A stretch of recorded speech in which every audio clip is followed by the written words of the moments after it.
Góða kvöldið og velkomin í RIGG. Já, við erum komin í 8. úrslitin en Óli Krummi, hann fjarri góðu gamni, þannig við fengum einn góðvinn rafíþrótta og sérstaklega Counter-Strike á Íslandi. Það Jói Shine. Velkomin. Takk fyrir. Gaman að vera hérna, mjög gaman að vera hérna. Óvænt kom skilaboðin voru fyrir smá stund en ég var góðan tíma og gat komið. Það var gaman. Já, fyrst að borða þarna niður í arena og smá bröllur. Það aðeins að fæða mig og höfri góður. Já, það bara nákvæmlega það sem við þurfum. Við þurfum bara smá elitu mat og þá vorum við bara helviti góðir. Hvernig líst þér á leikinn í kvöld? Það náttúrulega 8. úrslit akkurat núna í gangi og brakketinn, já við kannski fáum hann bara upp á skjáinn snöggvast og við getum adressað hann örlítið. Já, eins og við sjáum hérna. Það Dusty Fylkir. Fylkir, hvernig erum við að meta sjensinn þeirra á móti Dusty? Við vorum að tala örlítið þetta fyrir og þetta, já. Enga. Bara til að vera rosalega brútal. Já. Það var þarna bara besta sítið á móti Lesta þannig að þeir eru náttúrulega bara comebackuð í gerð rétt þarna leikið sinn skilur en þeir eru svona lítið ekkert eitthvað sturlað vel út þar sko. Þannig að ég held að Dusty séu mjög ölda með þetta. Skipum hérna Kano Aurora, það leikurinn sem við að horfa á í kvöld og við greinum hann örlítið á eftir en Ace X á móti Vega. Já, það Vega allan daginn, það svo sem ekki alveg afslags í lopsætið og Dusty Fylkir en samt sem að myndi ég halda að vera alltaf bara auðvelt 2-0 fyrir Vega. Já, skemmtilegt, ég var að fara við statsana, Vankir að eiga mót. Já, hann kemur mér ekkert á vort í einhverju svona random miðjumóti, bara eitthvað svona hann kemur eitthvað svona sterkur þannig sko, alveg pottet sko. Mælti síðan sigurvegara úr Venus Saga. Hérna örlítið meiri séns. Já, þannig svona komin í jöfnustu leikin. Jöfnustu leikinir náttúrulega leikin sem við með kvöld og svo þessi. Þannig en ég held samt að Saga séu með á Venus töpuðu mappandi fyrir Dusty Junior og virtust svona ekkert eitthvað allt og sterkir þar sko og tóku seinsta mappi náttúrulega bara í 13-10 eða 13-11 sko. Þannig að ég held að Saga taki þá líka nokkuð greiðlega og held að sé algjörlega rétt að mest spennandi leikurinn verði hérna í kvöldi á Kano Aurora sko. Já.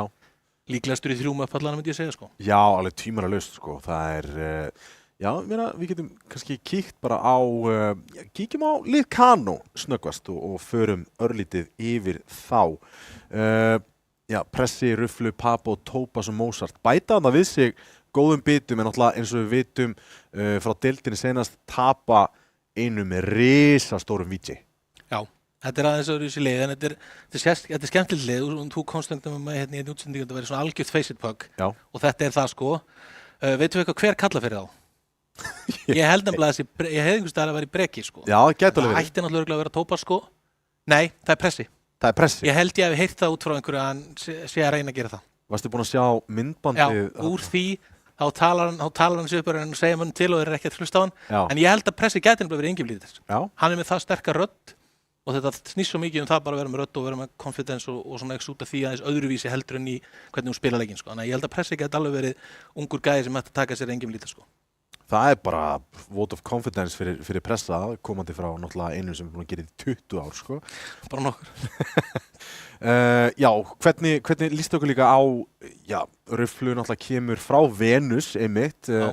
Var svona stjörnuleikmaður þeirra, kemur inn sem einhver rifflari og Papo náttúrulega frábæra seríu. Mér finnst þetta mjög skemmtilegt lið, sko. Alveg bara mjög skemmtilegt lið. Rufflu ég er mjög hrifinn af honum líka. Það er gaman hvernig hann, mér fannst fyrst þegar hann byrjaði að koma inn á svið áður en hann var í þessu Venusliði, þá fannst mér alltaf þegar ég horfði á hann var alltaf tilbúin að vera supportive og hann droppaði byssum og voru mjög svona tilbúin að vera eitthvað utility leikmaður sem er mjög gott, svo fer hann í Venusliði sem lagt lið í deildinni en sýnir að þar skar hann fram úr. Þannig ég held að sé alveg þannig að hann eigi heima í liði í deildinni í svona 5. sæti kannski cirka, sem kannski einhver miðlungsleikmaður þar. Já. Þannig að ég held að það sé alveg og ég mjög hrifinn af hann þannig sko. Og svo Mozart náttúrulega bara einn besti vappi landsins sko, fer ekkert af því, alveg sérstaklega þegar hann on his game þá hann bara frábær sko. Já, Tópas náttúrulega fekk stígvili frá Dusty fyrir ekki svo löngu síðan.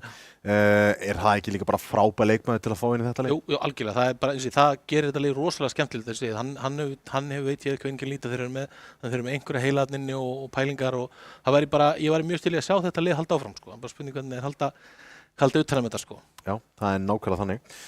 Kíkjum þá á lið Aurora. Það klárt mál að þetta eru allavega eldri leikmenn í senunni. Þetta lækkast helviti mikið á Papo, Tópas, Pressa og Rufflu, most örlítið eldri. Já. Þetta svona aðeins eldri leið en samt ekki það, þú veist, þetta svona gæjar sem hafa verið í því að vera svona á milli fyrstu og hérna úrvarsdeildarinnar sko og þeir eru núna, finnst mér vera búin svona væpi sem ég finn frá þeim, þeir eru búin að spila núna stórmeistaramótið eða úrslitamótið þarna stórmeistara, svo spiluðu frakkmótið ykkar og svo rigg núna og virðast verið eins og þeir séu að setja svolítið svona púður í, eða þeir að stikka saman mikið og veit að þeir eru mikið að pæla í hlutunum, þeir hlusta á eitthvað strím þegar þeir spiluðu leik og þá heyrðist að þeir eru búin antistrata, en þeir töluðu saman þeir sögðust ekki oflesa í það sem þú horfðir á, þannig að það er einhverju sem gera þannig hjá þeim og ég er mjög hrifinn af þessum strákum líka sko. Ég er mjög gaman að þeim, tala við þessi arkitekti svona klár gæi sem ég held að sé vanmetinn til að hafa. Já. Þannig að ég held að þeir geta verið mjög skemmtlir og þeir virðast þeirra svona stikka, þannig að ég held að þetta sé alveg svona hópur sem við munum sjá í bara komandi tímum í eitthvað sterkara liðum í deildanum sko. Já, þetta er komin 2 svona útsláttamót og fara í topp 8 í þeim, þannig að þeir eru alveg að sína sig þar bara og svona put in the work, þú veist bara mæta og bara spila leikinn og sína bara okkur, við erum líka topp 8 lið út frá resultunum okkar, sem þeir sína það, mjög cool. Töluðum mjög mikið á seinasta tímabili, allavega ég og Jón, að Sveittur og Hugo, þeir voru aðeins að fara niður í svona valjúi, koma sér inn í einmitt Aurora liðið og ná þarna topp, hvað var það ekki, topp 8? Þeir eru í topp 8 í frakkmótinu minni mig og svo í stórmeistaramótinu komast þeir ekki inn í stórmeistaramótið líka sérst og komu alveg bara úr opnamótinu þar, voru spilið stórmeistaramótið og komast þar áfram með aðeins öðruvísi rostirinn svona svipaður kjarni og Hugo og Sveittarinn og svo misnum hverju púsli kringu sig sko, en þetta er bara skemmtilegt lið. Hugo, fyrir þá sem að hafa áhuga á því, er í 3. sæti yfir starthæstu menn í þessu móti, þannig að hann er búin að vera mjög góð fyrir það og svona, í þessu liði, þú setur liðið sem er svona saman þá er hann og Sveittur líklega svona sem eiga að vera að skila mesta outputinu. Já. Þannig að það er alveg gott, það er gott að hann standi undir því. Veistu mikið til dæmis, við höfum séð Ronald áður, þú veist, við höfum séð hann í Fylki minni rétt og einhverjum öðrum liðum, Aurora líka, en hvað vitum Venna til dæmis? Venni hefur alltaf verið með þeim sem svona, samt sko 7. maðurinn, bjóðaldi eitthvað erlendis, en alltaf verið að hann er einn strákun sem ég man sko, ég heyrði á hann þó nokkuð snemma, hann voru upp í 3000 ELO bara fyrir þóldi löngu síðan manni. Þegar Kalli var í því bara 2019-2020 sko, þá var hann eitthvað að tala um hann að spila með honum og þá var þessi gæi komin í mjög til og spilaði bara mjög fínt, svo bara svona hefur hann ekkert fest í neinu sko. En þeir eru búin að halda þessu line-up í nokkuð tíma núna og líta vel og þannig vappinn þeirra. Já, ok, geggja. Þannig að það er line-upið sem ég setið upp sko. Ég held að Ronald sé ingame-líderinn og arkitekt, annað hvort þeirra, og Hugo og Sveittur eru svona rifflarnir sko. Mér langaði að highlighta 2 leikmenn í sikuru liðinu og svo sem kemur ekki óvart hvernig vel í Kano. Það er okkar allra besti Mozart. Sko, ég er hjartanlega sammálaður. Ég held að þetta sé einn af þessum underrated leikmönnum og var náttúrulega með lið í fyrra í deildinni sem að mér fannst underperforma alveg harkalega. Og núna komin í nýtt lið, gamla liðin það sprundrast, það spurning hvað hann er að fara að gera í framtíðinni. Hann er búinn að spila ógeðislega lengi Counter-Strike en á þessu hæðsta leveli erum við búin að sjá allt sem við getum séð frá Mozart. Nei, hann á pottið þeirra og ég held að það kemur ekkert orð til þetta verði eitthvað lið.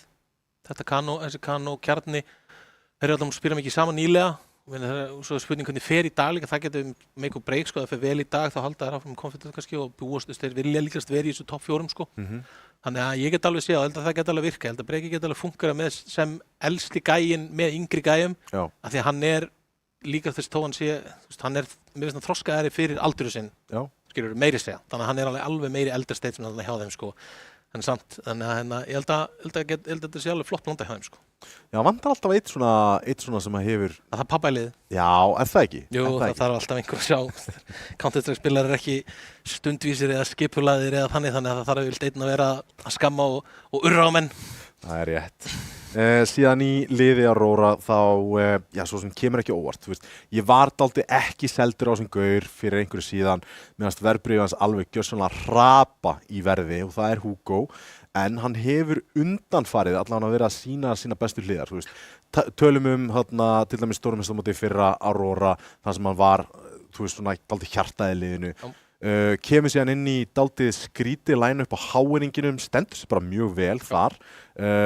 Meira þess að kemst lengra heldur en að ég var að búast við að þeim myndi gera á því móti. Og síðan svona virðist hann poppa alltaf inn í þessum útsláttamótum, þessum stuttumótum. Já. Já, hann alltaf með eins og kjarnar, hann alltaf tilbúin, hann svona gæði sem að alltaf þegar það eru tilkynnt mót og svona, þá hann held ég fer að PM-menni það ekki eitthvað tilbúið. Hann langar alltaf að spila mótum sig, hann mætti á það HR-lanum svona, og ég held að þar, ég dreifði til að það, hann liðið sem hann búið með á HR-lanið, þar væpa ég við held ég viti hvað hann var að gera. Hann fekk engan annan, fór þá sem kannaðist alveg við hann, hann þekkti alls ekki eitthvað svakalega mikið, sko. Hann var mjög góður þar og er mjög, ég hef búin að spila með hann tónum langa tíma líka svona on and off og hann mjög þægilt að spila með honum og mjög bara svona Counter-Strike nörd gæi sem hefur gaman af þessu og þá alltaf gaman að spila með þeim, sko. Ég elska þessi Counter-Strike nörd, það bara þannig. Sko, bæði þessi lið fóru í gegnum riðilinn sinn, Aurora voru að sjálfsögðu komu inn sem svona lower seed í riðili, voru að spila móti Sögu, þeir voru 0-2 þar, spiluðu Anubis og Nuke, stóðu sér betur í Nuke þannig að ég býst því að sé að fara að pikka það einhvern þarna í þessum leik hér, spiluðu sín á móti Verðbólgu tvisvar 2-0 í bæði skiptin, Nuke Ancient í fyrra skiptið og í seinna skiptið var það Mirage Dust 2. Hvernig erum við að sjá Aurora fara að pikka hérna inn og spurning hvort að við eigum vídeóið tilbúið fyrir eitthvað og fáum það bara upp á hérna, skjáin, stóra skjáin og maður ekki eftir að gæti svo sem ég hefði átt að vera með vídeóið, sko, maður er örgulega múin að researcha fyrir ekkert alltaf löngu, þetta er svipað kjarni, sko, en ég minnir að þeir séu autovító á Dust Þeir allan með sko Nuke Ancient Mirrats í pólunni sínu. Já. Held ég hleypa alltaf inn. Svo veit ég ekki með hvernig Anubis, getur leiðinda líka verið Anubis í pannbanni þeirra, en þeir allan með Nuke Ancient og Mirrats sem hleypa í gegn og Kano, nú reynda veit ég ekkert hvernig Kano hafa verið að pikka þetta er svo lítið tengt. Ég veit ekki tengt endilega við VJ Finus line-upið sko, Nei. Að því að það er svo mikið að kjarnanum fari og þannig sko. Þannig að það er fróðilegt að sjá hvað þeir eru að fara hvort þeir séu ennþá í Dustinu eins og gamla Kano eða hvað er farin annað og ég veit náttúrulega Breki Nuke Anubis Ancient líka. Já. Kano fyrsta bannið þeirra var að banna Dust 2 þannig að þetta er nákvæmlega rétt hjá þér. Reyndar er skjárinn fyrir neðan okkur það dauður þannig að það er spurning. En ég sá þarna poppa upp Dust 2 og þetta er nákvæmlega eins og þú spáir. Þú veist, VJ, þetta er náttúrulega bara Dust 2 slegir. Það er bara þannig. Já, það var svona eins. Ég tengdi meira þar við og hérna, þannig að þeir henda því út. Þá voru fróðilegt að sjá. Anubis tekið út á Aurora, þetta er bara svona fylgir því sem er að gerast. Þú veist, þeir eru ekki ennþá búin að spila, held ég. Jú, einu sinni Anubis hérna, fór 13-4 fyrir Sögu. Og, já, það var líklegast, nei, það var líklegast minnst Anubis og eitt annað sem bannið sitt og var líklegast bannað þá sterkara bannið hjá Sögu þar inn. Það er spurning hvað það væri þá. Já, erum við ekki dálítið að tala Kano pekar Ancient. Kano pekar Ancient. Skemmtilegt. Og fróðlegt í Kano hérna Venusleiknum og spiluðu þau náttúrulega Ancient. Og hérna bæði liðin voru betri í terr. Minnum við þannig sko. Það var ótrúlega fróðlegt að sjá að Kano hérna spiluðu CT super aggressivt. Hopp upp á leginu voru bara super aggressivt þar. Svo í terrinu þá hæðist einhvern veginn aðeins á þeim. Svo bara í overtime, það var þessi lokjánuleik þegar þeir náðu að klára hann, þá fóru bara hraðar og svo spiluður overtime bara á full tempói. Þannig að það er fróðilegt að sjá hvernig þetta er öðruvísi liðið núna mótið þeim sko, við erum svona alltaf rosalega rólegt og passíft sko. Það er fróðilegt að sjá hvernig þeir spila hérna þetta, hvort það farið mjög hratt inn í terrhálfleikinn aftur. Aurora síðan pikka Nuke. Er þetta ekki bara nákvæmlega svona sem þessi kjarni fyrst rosalega þægilegt að spila? Jú, þeir pikka Nuke, þetta er bara algjörlega þeirra pikk sko. Mjög mikið hrifnir þessum mappu og eins og margir líka þannig að þeir eru mjög fínir í því. Spilaði með þess að close á móti Sögu sem að ég hef oft sagt að eru bara frábært núklið. Já, þannig að þeir eru mjög sterkir í núk þannig að svona bara beint á vítónu hérna þá myndi ég alveg pikka þetta sem bara, þú veist, þau vinni sín kort sko. Það svona stefna í það sko. Þannig að það verður fróðilegt og svo restin er að Kano að banna Inferno og þá er eftir Train er alltaf í mappúlunni, já. Train third, við hljótum að fá Train. Ég væri svo mikið til í, ertu búin að spamma þessu eða? Hæ? Ertu búin að spamma Train? Já, ég er búin að spila það sletta mikið náttúrulega, því að það er samt aðalega líka bara sjálfkrafa sérstaklega svona að Vertigo fóru á púluna því það var permabanni, þá svo auðvelt að hleypa bara inn mappi sem þau langar að prófa að spila og mér langar mjög mikið að spila, ég hef mjög gaman að Train alltaf bara, þó maður spila ekki nú alla tíðina og það er alltaf við, það er mjög mikið, það er fólk heldur að Train sé eitthvað alltaf eins, það er alls ekki rétt sko. 1.6 Train var allt öðruvísi en Source Train, allt öðruvísi en fyrsta Go Train sko, allt öðruvísi og svo Go Train uppfærslan var allt öðruvísi. Þannig að það er ekki þannig, það er bara yfirleitt þetta svona svipa, það er aðalega þetta er öðruvísi, þetta er svo rosalega heavy einn bómsætin er þetta skilja eftir bara alveg á eyju. Og til að með bara 8 leikmenn að sækja á eiginlega bara eitt svæði. Við ekki leiðilegt að segja að Aurora þeir slöktu í drauminuðinum, þeir bönnuðu trein. Já. Þessu sem kemur endur ekki á óvart að fyrst þeir fá Mirage en þörð, því ég eiginlega veit að Mirage er tónu okkur ofalega í mappóluna þeirra. Þannig að þarna taka þær pottet bara að þeir eru ekki með nóg mikið reps og þetta kemur, þeir eru ekki gæðir sem að fara í eitthvað svona á þess að repsin séu, sko. Ég held að Kano hefði tekið treinið sem meira pöglið, þess leifti að fara í gegn, sko. Þannig að þetta er líklegast eins og þetta hefði spilast ef við hefðum náða research til aðeins fyrirfram. Mér finnst einmitt, ég langar svo að sjá meira trein. Ég var að horfa til dæmis á Blast Bounty núna bara. Já, ég er enda búin að horfa á treinleikin í því. Þessi er búin að sækjast í það, sko. Ég er búin að horfa á voddin af því, sko. Það er mjög fróðlegt að sjá hvernig menn er að spila það mismunandi, sko. Já, og þetta er magnað hvernig þetta breyttist bara á nokkrum dögum. Því ég er búin að horfa á einhverja Face-It demo-leiki á YouTube út af því að það var allt bara slökkt á öllu, skilurðu. Og síðan kemur þetta Blast Bounty og þetta er að spilast allt öðruvísi. Þeir breyta síðan spórunum í terr og núna er bara verið að sækja í Breiðholti til að halda rauðastiðanum með 2 inni. Þetta er bilað skemmtilegt. Það spilast öðruvísi, sko, og þeir eru eftir að tvíka það meira, alveg pottet, sko. Þeir byrja á spórunum, svo taka þeir örugglega einhvers staðar og taka og opna eitthvað aðeins. Þú veist, þeir taka eitthvað, ég heldur gerir það, ég heldur með þess að gamla bomban og það sé aðeins of lokað einhvern veginn, heldur þurfi kannski eitthvað aðeins smá meira, en bara mjög ánægð með þetta, svo ég líka bara ánægð treinsikóðinni þá er langt í að fara aftur út, sko, það var bara sorgarstund þegar helvits mappi fóru púlunu, sko, og svo bara hugsa um þetta eftir á, ég er búin að kvarta við mappúlunu síðan þá, sko, nú er mappúlun frábært, sko. Er það?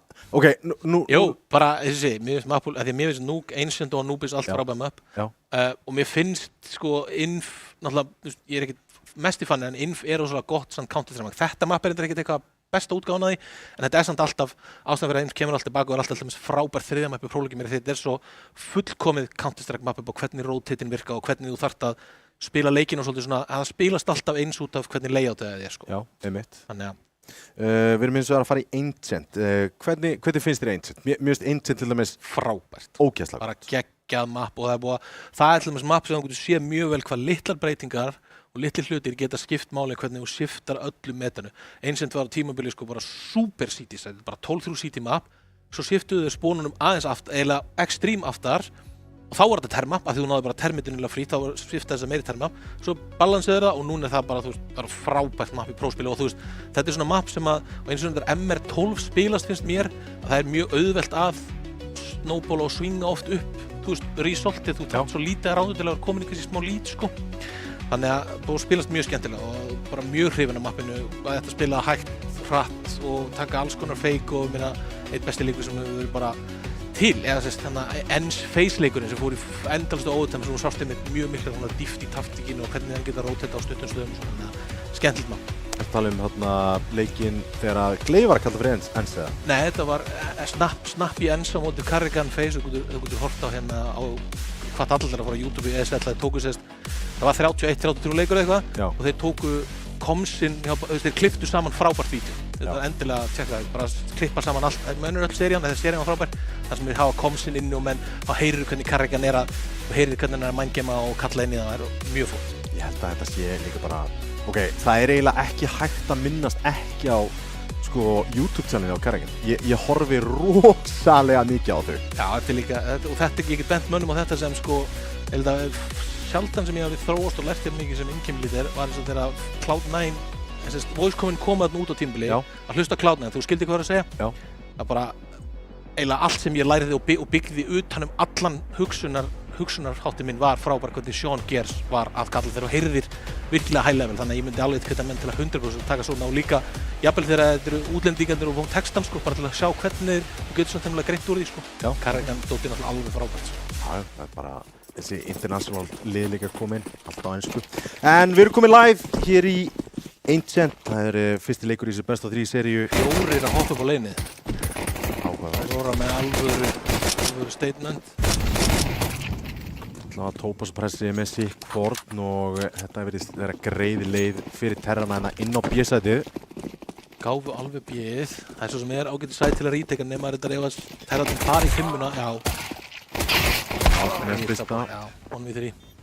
Þetta er ansi erfitt ríteka en það er fyrsta. Við erum með Kit, var Kit. Sá það ekki, smókur hann var Kit. Honum í tú núna. Báður í backline. Ægileg púsa. Ekkert panika á þeim. Hittir ekki skotunum og núna pressan komin á venna. Pressi chillar, aðeins takkar þarna niður. En tíminn að renna út hér. Sækir í frakkið en Rufflu með þann seinasta Kano 1-0 yfir. Já, flott, skemmtileg hugmynd hjá Aurora og líklega spurning hvort þetta hafi verið eitthvað counter sko. Þeir löbbuðu keifinn sko. Já. Þannig að þetta geti alveg verið sem Aurora held ég, þeir gera þetta alveg pottet og þeir taka research. Ég mjög hrifinn af því. Það eina þetta sem ég heyrði þá í komsunum tala sjálfa að þú þarft að passa því hvernig þú notar það. Já. Það þarf að gera það nokkuð rétt og svona vita pikka tjús og hvenær þú gerir það sko. Þannig að það voru fróðlega sögund að spila þetta taka uspus. Þetta var ekki live, ok? Þetta var ekki live. Þetta var mesta high level warm-up sem ég séð. Allir á leinið og... Hvað? Já, ok, skiptir ekki, ok, þá bara skiptir þetta engu máli, en þá er strattbókinni hendi í ruslið. Já, það er bara nákvæmlega þannig. Hvað ætlar að gera núna? Hvað ætlar að gera núna? Nú er þetta call on the fly. Já. Það svo sem ekki erfitt. Pistorrándin nú einu svona kannski auðvöldustu rándun, eða rándun sem átt að vera með katalóg af. Já.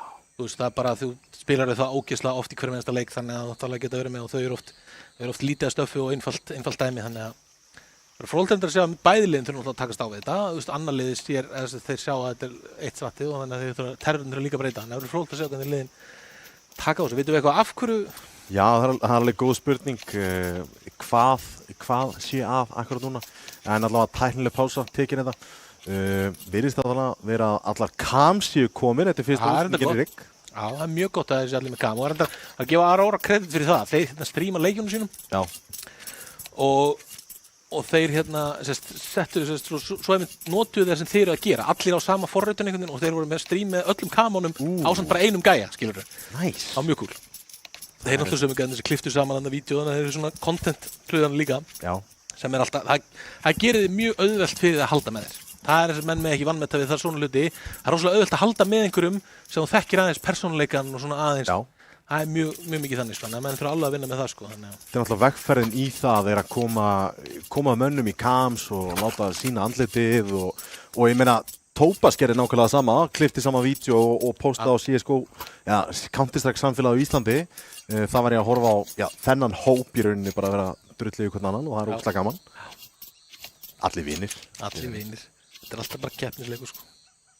Síðan náttúrulega festist ég á YouTube-tjánlinu. Þannig að ég er búinn að horfa á öll myndundina hans. Já, varstu ekki búinn að sjá? Já, ég er búinn að horfa á þetta bara svona eins og í línur í dagskránarstíð, sko. Þegar það kemur, þetta er mjög skemmtilegt, sko. Ég var alltaf mjög gaman á svona, sko. Sérstaklega ef þú komst inn með, sko. Og hann er líka góður greinilega að muna að klippa hlutina sem steimi þegar þeir eru bara eitthvað. Þeir voru eitthvað bulla í pressa og láta hann reitja í mækinu og eitthvað mjög gaman, sko. Já, það var ekkert eðlilega gaman og hann sá maður smá hita í mönnum, sko.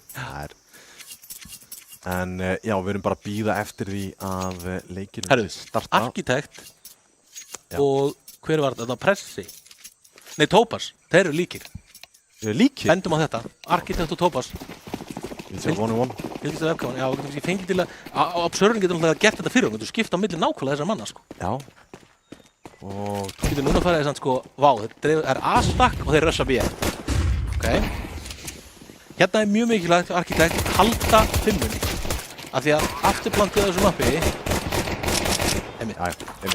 En já, afturplantið á þessu mappi ég myndi segja að þessi fimma sé algjörlega krúsal. Bæði þegar þú ert sítinn, þá gefur hana en þú reynir að halda henni frá baklinn þannig að terrarnir ná ekki en þá rít ekki svo miklu auðveldara. Það er svo erfitt að rít ekki þegar þeir eru með það að þeir geta flassa endalaust yfir, þeir geta alltaf kíkt, þeir geta smókað djúpt þannig að þetta er rosalega stór stað til að eiga í B-inu. Algjörlega, þú getur líka þarft bara að rótira einum smókaðna í fjarkan og þarna þá ertu þokkalega góður og getur náttúrulega haldið öllu reynina í gegn. Það er forsa hérna, allavega sveittur búinn að forsa, en það er hægt að selja. Hann selur. Þetta er þetta gaman, taka þetta. Tilkaupa og selja svo. Nei, við erum uspur, við erum gáðulegir. En ég er ekki hrifinn af uspurspanninu í þessu vegna. Ég þoli ekki þetta 4-4 kaup. Þetta er glata. Það er aftur B. Já. Gaman að sjá, Kano er hérna múin að taka 2 rauðránduna og það gekk vel hérna vel og það er spurning hversu miklu hraðir haldi uppi og gaman að þetta séu með hluti eins og að rössa aðeð með smókunum samt, skilur við, hvort með donut-smókin eða sníti-smókin í hérna spónunum. Þau kunna hérna spónsmókana. Já, það er svona hrætt aðeins strax, pressið með 3, flott eco-kills. skil ekki af hverju maður myndi ekki ég kaupi alltaf ég nenni ekki vera að glokka, ég nenni ekki vera að uspa. Ég hrifnaði þannig að forsa og taka það og kaupið það eftir. Meiri sér og forsar þessu, þú kauptið mitt pínu vitti eða deglið langur eftir. Já. Ef þú þarft þess. En þeir alltaf kaupa hérna, þeir eru 4-4 kaupa. Þetta er eitt kauplík í þessu mappi sem er smá vesen, þú veist. Hvar ætlar að nota stöfið, hvað sem marga molla eiga til dæmis. Þú þarft að molla mitti, þú þarft að molla B-ið. Já. Þeir eiga 1 molla á sveitt og 1 á venna. Fróðsökur þeir fara. Þeir eru neittir líka til að kaupa full armor því að það eru 2 núna. Nei, 3 mökkur á mótið þeim. Það er með móli líka við þetta sko. Þú eru alltaf að spána þeirri stóra sko. Það eru 5 koltar en það er engin kit og rosalega heita stöf. Og það er ég ekki bara björðast aftur það, jú. Góð grensa þarna, Rullu Lár. En upprampinn koma þeir. Og hann er inn í keifinu djúpur. Þeir náðu alveg leiðinu, ok, þeir gáðu bjöðið. Og gerir vel nær einu og heldur lífi. Snirtilegt hjá venna með 2K, þá er 1 eftir. Mjög vel gert og þeir lifa allir 5, þetta er eiginlega risa fyrir þá. En þarna vill ég fá að setja út á Kano eða þarna er bjarga cave smoke í rössinu. Smoke sem lendir inn í kefinum en þau út að isolata það. Þannig að þeir hendur rosalega lítið stöffi með að þeir eru ennþá með, þú veist, þeir eru fullt af því þeir heldur mögunum, þannig að það er rosalega lítið stöffi í þessu. Ég held að hefðu þeir hægt á sér í þessu rándi fyrir að klára allt stöffi og hitta síðan sæti eitthvað hart, það hefur verið sigur. Já, en ég er svo sem alveg allt í lagi af hérna, rössinu af því að þú líka veist að þeir eru limitaðir á hversu mikið damage og tildið taka og þú út með mökkurnar, þannig að þú veist það er alveg ágætis trade-off sko, en það er samt óþægilegt fyrir þá að bara taka ekki kill. Það er svolítið svona kannski verða þarna. Á defaultaðir, rauðasmók og veifarsmók. Hart með 3 leikmenn sem splittast upp núna. Áhugavert að Aurora smókuðu ekki olbúan frá spóni, heldur henduðu 2 mollum. Þannig að þeir eru búinir með hérna 4 mollana. Rufflu með glæsilegt frakkan á sveitt. Hugo með Rufflu tilbaka 4-4. En já, venni varðan á þessu frakki. Já, sko þeir eru hérna 3 alveg á bjölinu á þá 2. Þeir ná treytinu fallið hérna. Fellur ennþá sjens, Arkitektur Hugo, báðir lágir, venni líka. Alveg sjens, 2-4 og geta að spila og Aurora sem koma sér mjög vel fyrir hérna. Þetta er þetta sem Aurora gera svolítið, munu gera vel hérna og örugglega betur en Kano er að þeir eru í þessu stöndin þannig, grúpa 3 og ætla að nota tölurnar og spila þetta á einhverjum svona kontaktum og svona. Þannig að það er fróðilegt að segja hvort þeir ná að klára þetta ránd eins og uppstillingin segir okkur þeir ætla alltaf að gera það. Þeir geta molla plantið þegar það kemur að því. En þá uppbyrjum hvað Breki Mozart töfrar. Hitti á þessu skoti en hitti þessu. 1-2. Lára þetta grípir í glokkuna og hún hjálpar ekki mikið til þarna. Benda Breka á að koma andlitinu inn í kameruna, hann það fallegasti með hann á sörðum sko. Já, ég meina það. Verra að hann sé ekki í kamerunni sko. Menn í kollab klukkan 7 kvöldi, það er kannski. Mér sýndist að vera ekki nikotinlaus, vera koffinlaus, reyndar, sem er vel gert. Bara hydro. Bara hydro. Já. Og þeir, þeir spara og þeir eru á lúsbónu, þeir eru samt sko og fara upp í 4, ok. Aftur, engin smók frá Aurora í olbóðan frá spóni, bara einn molli. Alltaf taka mid-take, lítur öll. Sveittur mun sjá þetta. Þessi flýgur leikmenni Cave en mid er svo sem algjörlega fyrra akkurat núna.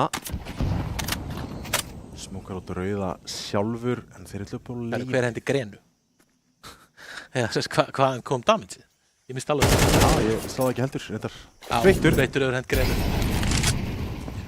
Já, þetta lítur út fyrir að vera mjög þurrt. Það var svo sem byrjuði með einhverjum pælingu, Rufflu var hérna í rampnum að klippa einhvers konar rotate og hinn 4 í middinu en lítið sem kom úr því og hérna ætti þetta ránd að spilast núna. Já, fyrir ykkur auðvitað. Það er auðvitað. Pressi og Rufflu, 2 eftir. Dröllið ykkur upp rampinn saman. Já, ég held að hann væri komið fram. Ná einu miðan tilbaka. Ennþór Venni klára þetta. Alright. 3 vappi frá Mozart að gera sitt. Keyptu sér svolítið djúpt. þannig að Kano eru bara 1 kaup hérna og Aurora er að stakka pening. Mjög mikilvægt í CT, sérstaklega í MR12 að stakka alveg bara peningin eins og hún getur. Lifa sem flestir alveg bara út í óendanlega því að ef að Aurora taka þetta round þá er það komin með mjög flottan cushion og setja Kano í peningavandamál. 2 á yfir 5K. Lane smoke frá Kano, þannig að þeir alltaf challenge cavein og ætla að gæta bara laneið. Challenge móti, feiluðu hagsmólanum en nýjan nær caveинum, Rufflu er komið með cavein með mökku. Aftur ágætt grensanendar. Léleg grensanendar, 93. Abo komin út mitti líka olbón sér, nær smóka rauða. Með það í donutset og það væri ógeðslega gott að smóka donutin út hérna því að þá tekur öll auga af Aurora og þá panika þeir. Með lurker utan við aðeins líka þannig að þeir eru ekki alveg molla alobið. Já, hérna þurfa þeir að þeir fara í 4, X eitthvað fallega. Molli í rampin, stöðar á örlítið, Rufflu er komin út hér. Eiga samt enga fastleik, eiga keifið akkurat núna, rampin, bakkjöfni algjörlega í eigu Aurora akkurat núna. Það er ekki 1 piece of view til á Kano. 1 smókur. Þannig að hérna, ok. Smókurinn fara út núna. Rufflu þarf hérna. Já, hann verður að segja þetta. Falleg skot hjá Architect, Venni bætir í og er Papo og Topaz 2 eftir. Aurora er að spila mjög flott reyting. Bara svo.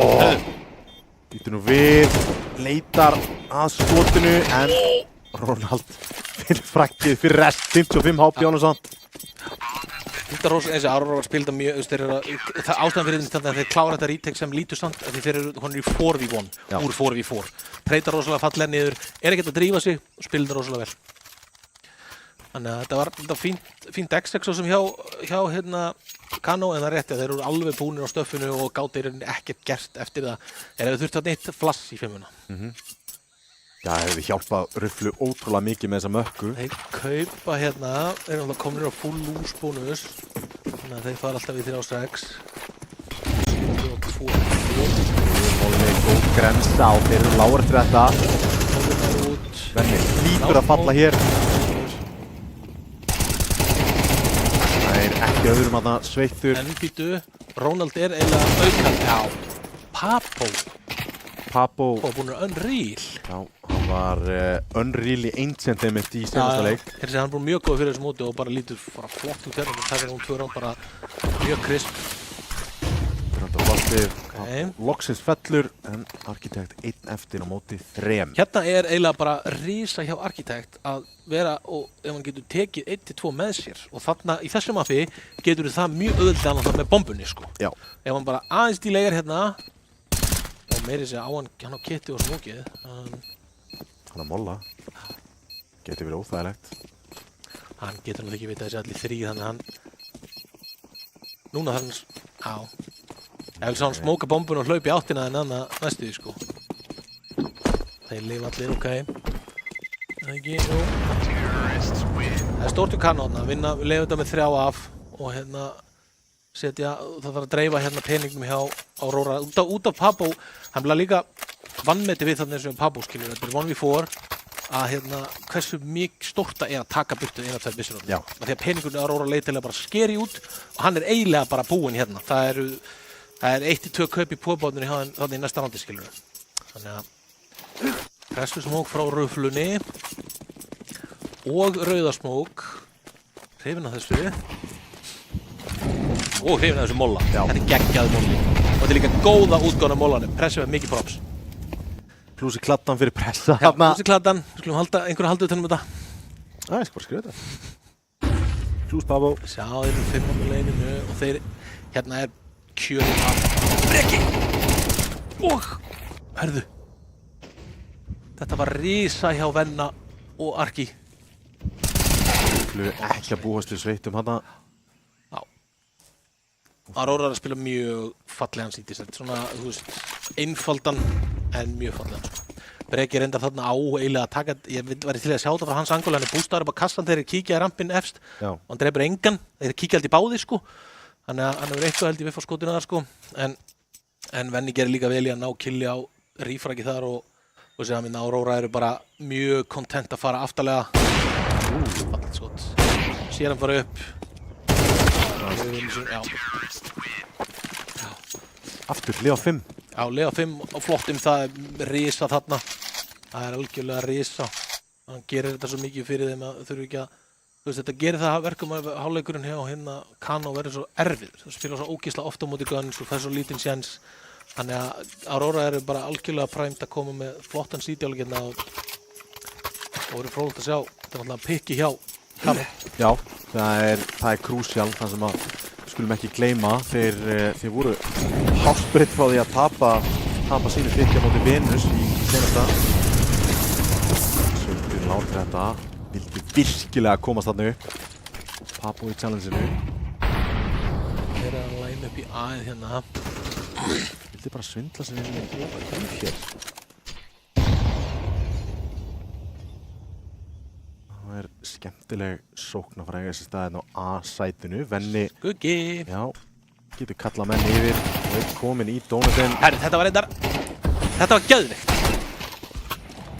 Þetta var ofboðslega fallega gert hjá Kano og ég vona og ég veit að þetta var eitthvað sem þeir hafa pælt í og skoða. Þeir fóru sérst út úr lobbyinu, sko, af því að það málið er þegar þú ferð maður, það var rólega, þú sýnir alltaf skuggan eins og Venni sá þarna skuggan.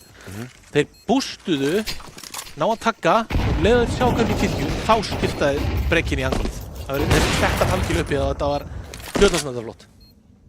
Það eru litluðni sem skipta máli þarna og líka bara góð uppsetning að taka rotatið. Þeir voru með einn leikmann á leinu. Fá kill úr vappa sem þeir eigða peningum sem í. Þú veist, þeir áttu engan pening þannig sem ég brekki að glaskánu, brekki enda með armórin, það var kannski ekki droppað en þeir áttu ekki mikinn pening. Annað sem er fínt að minnast á er komsina, það voru ekki alveg 100%. Ronald var þarna inn í donut og tók fætt á móti. Flotti tíma sem við gáðum lútum að mainið, hvernig þetta spilaðist með og líklegast hefur verið að því að Venni kallar sögulega nokkuð stemma þegar að koma aðeins og hann að skipta sér yfir en svo hægist einhvern veginn á þeim, þannig að það var mjög fallega gert Kano. 5-4, þeim vantaði ránd og eru hálfspritt frá því að brjóta peningin akkurat núna hjá Aurora. Skjótt skipast vindar og allt það. Já, algjörlega, en einmitt mér risa hérna í okkar Aurora, fyrst til liðum 5 mann áður svo myndist á að þá eru þeir hérna bara fúlkauð. Hitta hagsmálanum, vita þá 100% að nýrarna, er einum, það er samt að mikilvægt, það fyrir gegn, hann takja allar einn með sér. Hugo strax búinn rótita hana djúpt inn í keifið. Ég er væntanlega ekki að búast með framalega. Sérstaklega sem Papu er búinn að halda þessu anguli allan tíman. Nei, og sérstaklega Venni kíkir í, já, ok, núna er eiginlega Hugo bara garantert með einn í hliðina, en Papu reyndar með viðbröðin til að flikka í hann. Já. Hugo með fyrsta. Nær öðrum líka.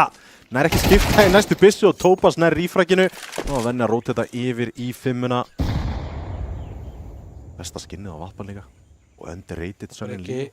Það var skemmtilegt engul þarna. Byrju, sá hann. Venni reaktaði ekkert á hann. Hann sá hann bara ekki örugglega. Tók ekki skotið allavega. Fer þarna upp á múrsteinuna fyrir framann. Já, ég búinn að sjá Brekkan, kann þetta píkar einlega mjög vel og hérna var mjög vannmetið svona hjá vöppum þetta að kunna svona hluti. Hérna kemur Topaz. Eða kíkir réttum, neð þið Tímasetning. missaði þeim út keifið saman. Brekki! Ekki hitta skotunum, smókurinn kemur þarna niður, þetta er deep-up. Mósalt með fyrsta, Venni hittir ekki skotinu! Hann er ekki á henni. Sveittur, þarna inni. Nei. Æ. Það er spurning, hefur hann tíma hérna? Hann er ekki sjálfur viss þetta. En jú, það er 7. rándið. Heldur vapparum.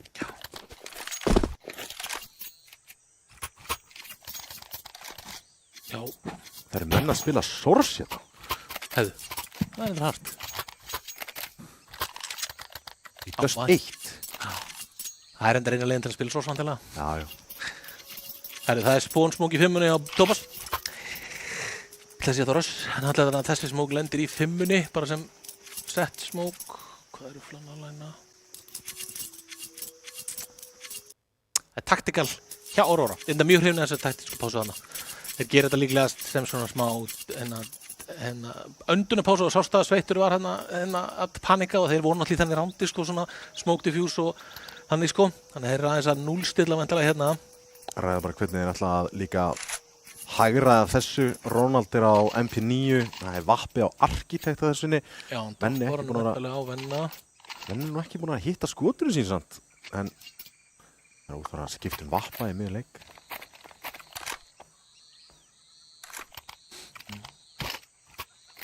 Nei, Architect ætlar að vera ápi. Virðist vera. Okay. Tactical pása tekin, tactical pása búinn. Kano fyrir að lína upp í nokkra smóka. Þetta er rauðasmóki Pabbo. Tópar sem ætlar að búin að beila á 5 smókur nema ætlar að báðum.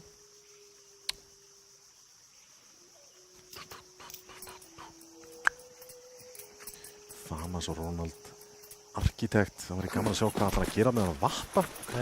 Beila á 5 smókur nema þeir hafa hætt við eitthvað bjedót. Það fór að geta vita hvort það hefur verið út af pásunni. Þetta er Ares með smókinn. Inn í lobby. Inn í lobby. Það er einhvern. Grænstunni góð. Læsilega gert hjá sveittum hafna. Frábærlega að tekja á móti. Skiptir í AK, Mozart, hann þarf að gera eitthvað stórfenglegt hér ef hann ætlar að gera eitthvað og það er gennum smók. Það er alltaf smá pláss til að vinna með. En smókurinn er búinn að feita akkurat núna. Ómögulegt ránd. Mjög erfitt að hann líka Aurora eru rosalega lítið að gefa sem er bara mjög ég er bara ekki hrifinn af þannig hlutum að gera ekki heimskulega lítil mistök. Nákvæmlega, Architect með þess að búin að byrja að halda bakinu. Það er vitað þannig að hann gjössanlega læstu minni af því að hann getur síðan ekki farið út úr í. En nú býðum við bara. Já, Mozart, hann er bara í sama einhverja. Byrjaði... Mozart búin að erfiðan leikrindar fyrir utan vappakilli. Hann er með 2 kills og eitt af því var vappakilli á hann sem ég hrósaði mjög mikið. Sem var líka mjög sterkt upp. Af því að það var alveg bara fyrir hann sko. Og búin að taka delti tvisvar sem ég eins og þriðju kamerunni síðan viffa skotum sem ég held að hann hefði átt að hitta. Já. Eins og hann að bústinn á hann og svo ríktíkin á 5-munni þegar komum út keifin og heyrir maður kíkja og ég held að hann verður bara að hitta þessu. Já, mér sýndist allan ratar en það ætti að vera alveg skot sem hann hitti sko. Þannig að hann var eitthvað aðeins að skrúa á sig og fróðilegt að sjá það. Hann er mjög góður alltaf hérna í einsand og mjög svona og gott sólokari í því sko. En hann var til dæmis líka á móti Venus senastaleik var átt hann erfitt, mann eftir því. Hann tók hann eitt risaránd.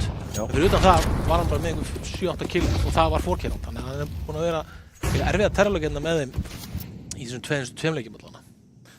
Og Aurora ekki að gera auðvelt fyrir smókurinn er rauða. Þetta er alltaf djúpur smókur eins og þar. Það er eiginlega bara hræðilegu smók. Come on! Sveittur er að fara að fá fyrsta en takkar bara pressa niður. Pabbo heldur baki og Rufflu líka í rampinum. En bakka úr rauða vilja væntanlega fara upp á leinið. Og það er reyndar rosalegt ef þeir sleppu upp á leinið án þess að vera spottaðir. Ég það. Þetta gæti verið af því að þeir ætla að labba áfram mittið. Þannig að þeir sjá spottuðu þeir eitthvað bíða. Vákvæðir snýr, þeir ætla að lesa þetta. Þetta með 1 kill. Hérna, Aurora eiga bara að halda. Wow. Og það er bara nákvæmlega það sem gerist og nákvæmlega það sem heppnast. Mozart hins vegar, einn eftir á móti Tvein. Nær ekki fragginu. Fleiri frögg verða ekki frá Mozart. En 8-4, þetta er frábær hálfleikur hjá Aurora. Já, bara fram að sinsl tapar náttúrulega líka pistólinu. Tapar svo rándun eftir þá, taka svo þetta 4 kaup og gjörsamlega stinga upp í mig, allavega gjörsamlega jarða það og setja upp og í rauninni byggja mjög góðan buffer í því rándi og fleiri rándum með þess vera margir á lífi og þeir gera sem rauninni bara nákvæmlega sem þarf til að eiga góðan sítjáleika, spila það rétt. Þannig að þetta er ekki alveg dautt hjá Kano, það hefði alveg getað verið ennþá stærra með að við hversu mikla yfirburði Aurora höfðu á tímapunktum í hálfleiknum sko. Kano. Það er 1 smók, flossunum dreift. Hvert fer Architect?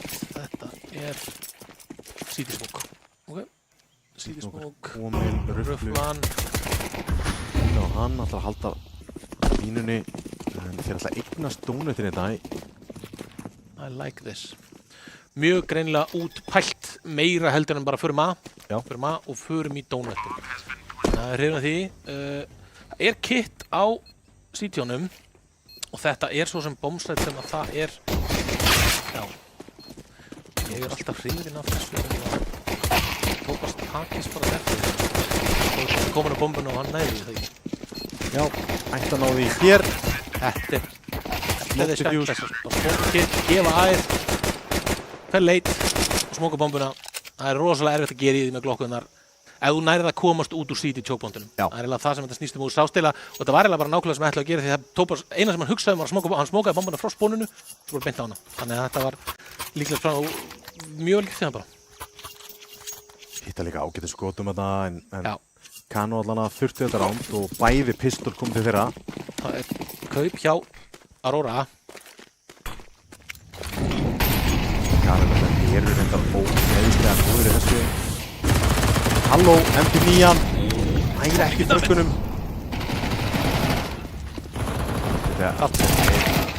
Ó nei, allt fjallum sjálfsögða, allt í einu, 3 eftir en 2 mjög lágir. Þetta var skrítin fætan í keifinu. Þetta pressa ekki þurft að gera þetta en svo sem... Ó nei, spotta líka fótinn, 3 frökkarna, vennina einu tilbaka en Tópas, það er rífraggið. Famasarni bara. Já. Ok, en peningurinn algjörlega í duftinu. Já. En Aurora get heil ekki annað heldur en þeir losa. Ok, á reyna að vita hversu lóðir eru vantilega pening. En aftur á móti er Aurora hérna algjörlega að í rauninni bara roll the red carpet fyrir Akano að koma tilbaka í bara 8-8 og í CT í einsinn sko, þannig að það verður og það er timeout hjá Kano. Hins vegar, ef þú fílar að gambla, þá finnst mér þetta alveg vera move sem þú getur tekið. Þeir eru að gera þetta. Ég er alveg sammála þessu, þú veist, af því að þeir sko, það er ennþá 8-6, þeir misti 8-7, þeir geta ennþá farið í 8-8 að byrja í leikinn þar næstu í, gunn á móti gunn. Þannig að það er, og þeir setja á það leðilega og ef þeir vinna á hérna þá eru þeir að setja á í sko 1900 lús, eða 1400 lúsbónus, þannig að þeir eru alveg og komnir í þá 9-10 sem er mjög nálagt náttúrulega helvítis 13-inu. Helvítis 13. Tactical timeout tekið eins og var af Kano fyrir að ræða svona sín á milli, pressið vantilega að fara með þessa autosökun inn í keifið. Já. Og hann að spila þar áðan með M4-in, þarf að mala eitthvað gull hér, á ekki smók til að smóka leini til að einangra eitthvað fæta. Þetta gæti verið eitthvað bras. Emil Molla á sér hins vegar. Smókur hérna fyrir fyrir Eplir. Plús í kladdan fyrir Ruflu að vera með smók og fleiri en einu spóni. Já, þetta er nördaspókarnir eru greinilega eitthvað í hans repertoire. Þetta er komið smókið í olbúan og fara 3 og bjöð.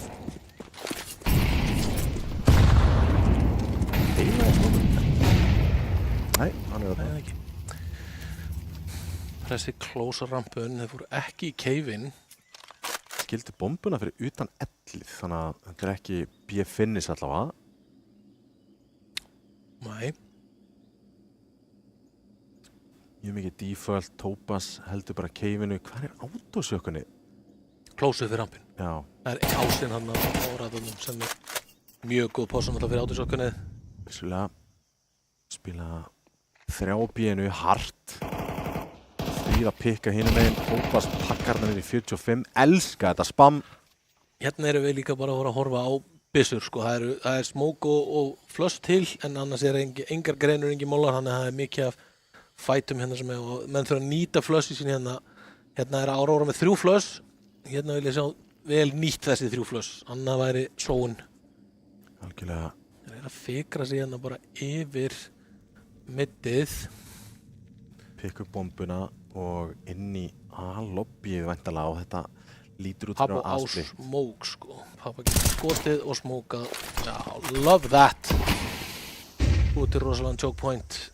Eru ennþá 3 á B-inu. Ekki tilbúinir að smóka B-ið. Nei, það er bara einum og þá Ruflu næri ekki að gera neitt hérna. Arktið og sveitt fyrir með 2. Engin smók, 1 kit. Þetta er autosökunni í ríteki líka. Erfitt. Já, þetta er bras. Náttúrulega Arkitekt, það leikmann sem var lág. Gott spreið þarna hjá Venna. Og þá pressi 1 eftir. 1 á móti 2. Pikka upp Kit. Og þeirra bombuna takkar hana skot en Stingar hann. Hugo nær hausinum. Aurora með risaránd.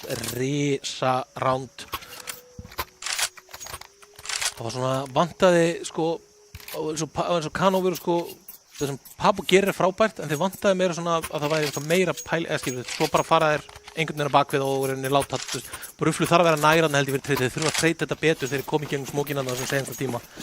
En auðvitað voru með 3 mjög dedikitaða B, þannig að B-afurðin þurfti að standa og Aurora labbaði í flotta stað. Deglur keyptar hérna á öllum leikmönnum. Það er Forsen í 0 og það er Deglunar. Það var sveitt skot á sveittan. Ruflu standar örlítið, Hugo bregst við þessu, þá er pressi næst í endinni, Arkitekt og Ronald ætlar að reyna á hífinu. Vel gert. Klegt skot. Þau eru núna að nýta rifflana sína, mögulega smókana til að loka einhverjum. Og þú sérðu eiginlega svolítið hvernig Aurora er svona aðeins að fara inn í skilina. Ég er hrifinn af þessu. Já. Ég er mjög hrifinn af þessu. Pússin yfir rampinn, maður þetta fyrsta. En pressi rífrakkar neðan þar. Glæsilegt skot hjá pressa! Rísa. Þetta er skítlétt. Gjaður ránd hjá pressa. Þannig að toppfrakkaðina með 17-11, bara frábær leikur og þetta er rísa ránd þess að peningurum var gjörsamlega í hafinu og þeir lifa 3. Pick up Aka, pick up Galil og setja Aurora í pressi í alvöru í kameruna. Hvað ætlir Aurora spara væntanlega í hérna, þeir geta það alveg léttilega, þeir fá 4K-in með því að gera það í næsta rándi.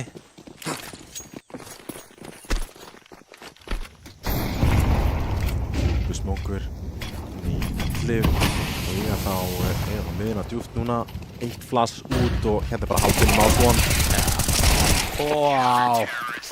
Vá, þetta er geðveikt. Þetta var þægilegt ránd. Já. Allt í haus sýndist mér líka. Já.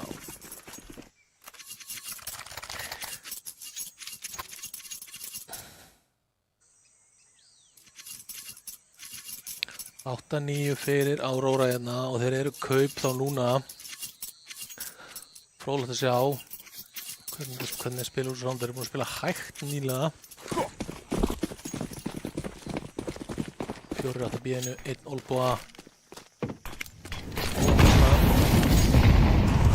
Þetta betur Mozart. Það fullt af damage, Mozart fer upp.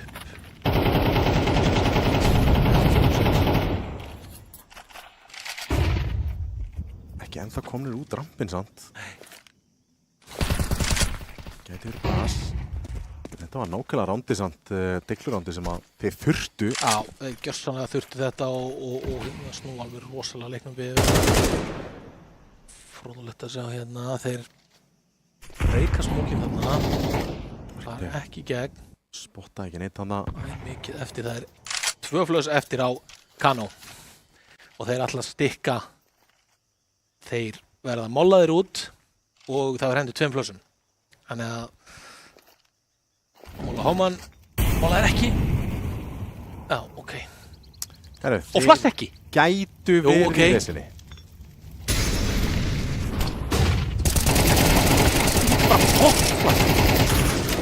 Come on! Þetta er, já, ódýrt, hræódýrt rándana sem að Kano krækja sér í. Aurora gera, þú veist, allt til að gefa hurðum þetta, en þá finnst mér að verði að vera með bara, það er hægt að vera með næstu í teikarna.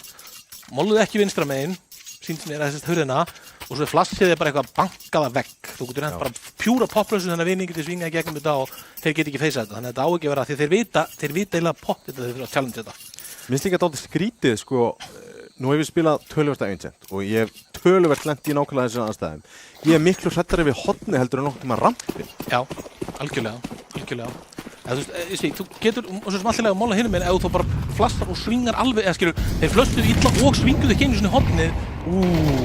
Geggjaðar grensur þarna. Jútil upp á 10.5, vennu með 1. TikTok setupinu. TikTok setupi, já. Ég heyri þetta. Já, ég kalla þetta TikTok setupu. Já, er það þér? Sást þetta á TikTok þá eða? Já. Já. Sá þetta á TikTok. Here's an awesome setup for your bee anchors. Sama algoritman. Geggjað, sjáu þið hérna peningin á kanónu. Þeir eru búin að snúa þessum leik við gjörsamlega og það er risa.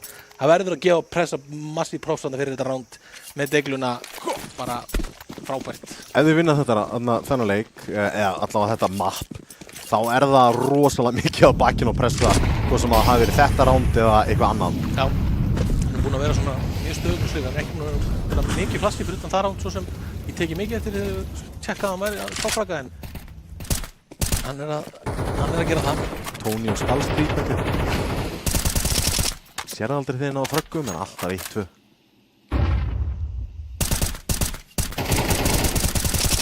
Pressi þarna örlítið að eyða á klippinu sinni.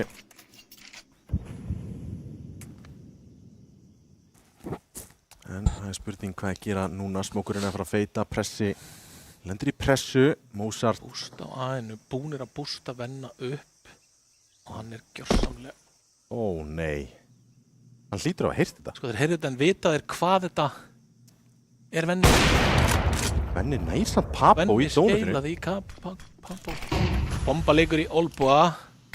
Þeir eru að taka æð núna, ok. Það er ekki það svo sem ekkert að gera. Þeir bara...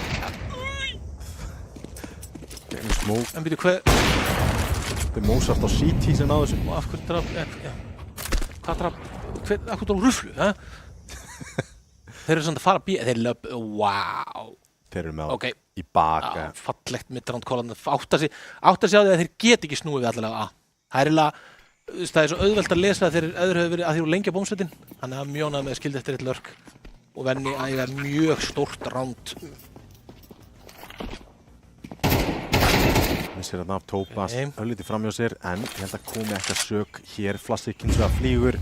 Ég held að koma þér, vantilega í getur smókinn, ná ekki frakkinn á Tópas og gå með 2 risastóra. Ná er pressi, 1 eftir, 1-2 og Hugo easy 3K þarna í postplantinu og 10-10. 10-10. Peningurinn á Aurora hins vegar ennþá á Knife's Edge á meðan hann er mjög flottur. Hann er samt ekkert eitthvað sturlaður hjá Kano. Mér finnst þess að, þú veist, Aurora er að kalla sig í gennum leik og Kano er að skjóta sig í gennum leik. Algjörlega. Aurora er að spila mjög mikið bara sem lið, bæði í CT-inu og í terrinu. Þeir leyfa rándin að spilast. Og meðan að Kano eru meira bara hérna svona í eins og við tölum svona feysindinu. Samt sem áður með, þú veist þessi, með gæði sem geta hent góðju til og svona, þannig að þetta er ekki bara algjört. Smókurinn góður. Þeir eru með áspún, er að setja upp, hann er að line upp smókum. Það er að vera í mid-take vantarlega. Með hvað er að grúpan í Olbónan en að setja upp einhverja smóka með nýjan. Venni Aggro í Donut smók. Venni einn, hann er al-einn þarna. Plassið er gott, það er frækt á að vera, en tók örlítið lengri tíma en hefði þurft. Gott flass þarna, en Donut smókurinn er til staðar. Pressi getur ítt hérna út. Það er að hálfónum. Arkitekt, það er ekki frakkinu. Já, nei! Það var einn maður í fílni. Já. Það var Sveitur, einn eftir. Já, skiptir ekki öllu málinu og hann alltaf onnit hann að maður skilur þetta en þannig getur þetta skiptir þetta. Það er þetta spreyta á nú. Ok, einmitt, Sveitur fær bombunni hérna. 1-3. Mér er að segja að Tópas að íta hann niður rampinn. Já, og Ruflu, já, þeir eru reyndar að Ruflu er í round-winning. Þetta var fallegt skot og hérna kemst hann í rauða, 30 sekundur eftir. Og Ruflu missir, Ruflu verður bara flankjars Ruflu verður eiginlega að engu og hann er langt disconnectaður. Þetta er frýtt. Fær bjöð. Tópas er reyndar, nei já, Tópas er komin bara, Anna er heyri honum. Læsið skot, 15 sekundur eftir, hann er með jútil. Þetta er algjörlega vinnanlegt fyrir Sveitirna og þá naga Kanus í handabandunum. Alltaf konur í rampinn, er í góðum treitstöðum en það er vappi hinum einn og Ruflu þolinmæði þrautir vinnur allar. Já, þarna vinnur held ég Sveitur að þið fara keif. Þannig að góða hvernig þeim snúið held ég. Það vinnur það er kill, þannig að miklu sjansin í það. Þú talar Mozart, hann eiga slæma leik, 11 frögg á honum núna. Já. Vill samt ekki kalla hann sig að eiga eitthvað comeback hérna. Nei, hann er búinn að stíga samt aðeins upp og eiga einhver svona rondin á milli hérna. Fróðulegt að sjá. Venni á Auroranu, búinn sterkastur. Hann er búinn að vera mjög solid í terrenni hérna. Þetta time out tekið af Aurora. Þeir eru, þetta er skítakaup. Ja, þetta er skítakaup sko, þetta eru fjögur kaup kannski.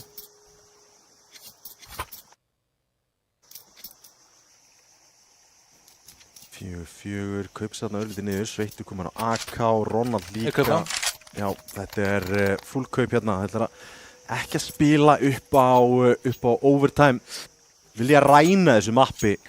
Mér finnst það samt þarna, og ég skilja á það, en þarna finnst mér alveg, menn mega alveg pælið í að leifa, þessi 12-10, vinna 2 round er ekkert til að íti overtime. Það er ekkert tannig séð. Þú veist, það er ekkert eitthvað svona, ekkert yfirstíganlegt og ef þeir eru með gott gameplan í einhverja, hvort ef þeir tekja sterkara kaup, en ég er ekki viss að í terrinu endilega, mér hrifnar þessi CT meira, gefa eftir bara hleypa með matchpoint og loka.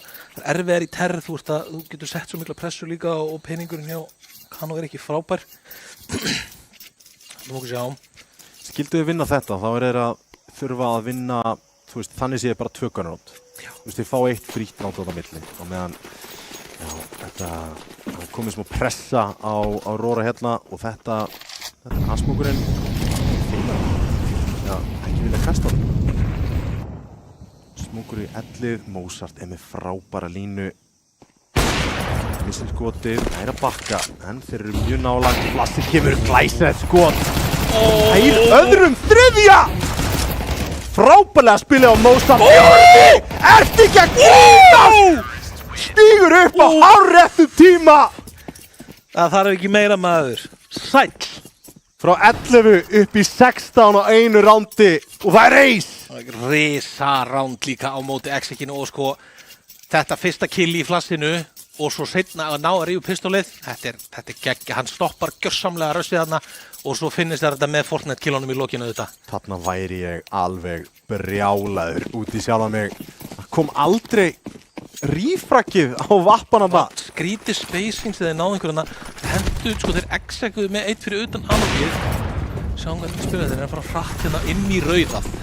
Vass er ekki búin að marka fiska en hefur alltaf beint á CT. Vita samt af því. Breykir smókara er einhverja hólpherðu. Gott rífrakk þarna en þeir eiga alltaf Hauk í horni. Það er Mozart. Hann er heitur, hann er vappa og hann bakka beintin í smókin. Það er Peekaboo. Fattar þér? Hugo er, já, sýnist það. Það er vel samt, alltaf sterk. Nei! Hann er ótrúlegur þessi drengur. Einn eftir að finna. Venni hins vegar loksins nær að slökka í honum. En hann á 5 HP. Það er toffrager á móti toffrager þegar ekki. 22 báðir. 52 sekundur. Hérna, Pressi fer út. Óþolinmæðin gæti borga sig hér. Sér örlítið í hann 5 HP og það er 13-10 sigur. Það er 3K og ace hjá Mozart. Ég var að tala hann væri að eiga slæman leik. Það þarf eftir þessi. Það er ekki mörg rándin sem þarf til að snúa leik gjörsamlega á höfuðið. Og þarna alveg risastór breki í lokin. Alveg gjörsamlega stórfengleg 2 seinustu rándin hjá honum. Sko, ef við krifjum örlítið leikinn svona áður en við hverfum í pásuna þá hérna, sko, þetta var pingu back and forth. Bæði pistólinn sem fóru til Kano. Já.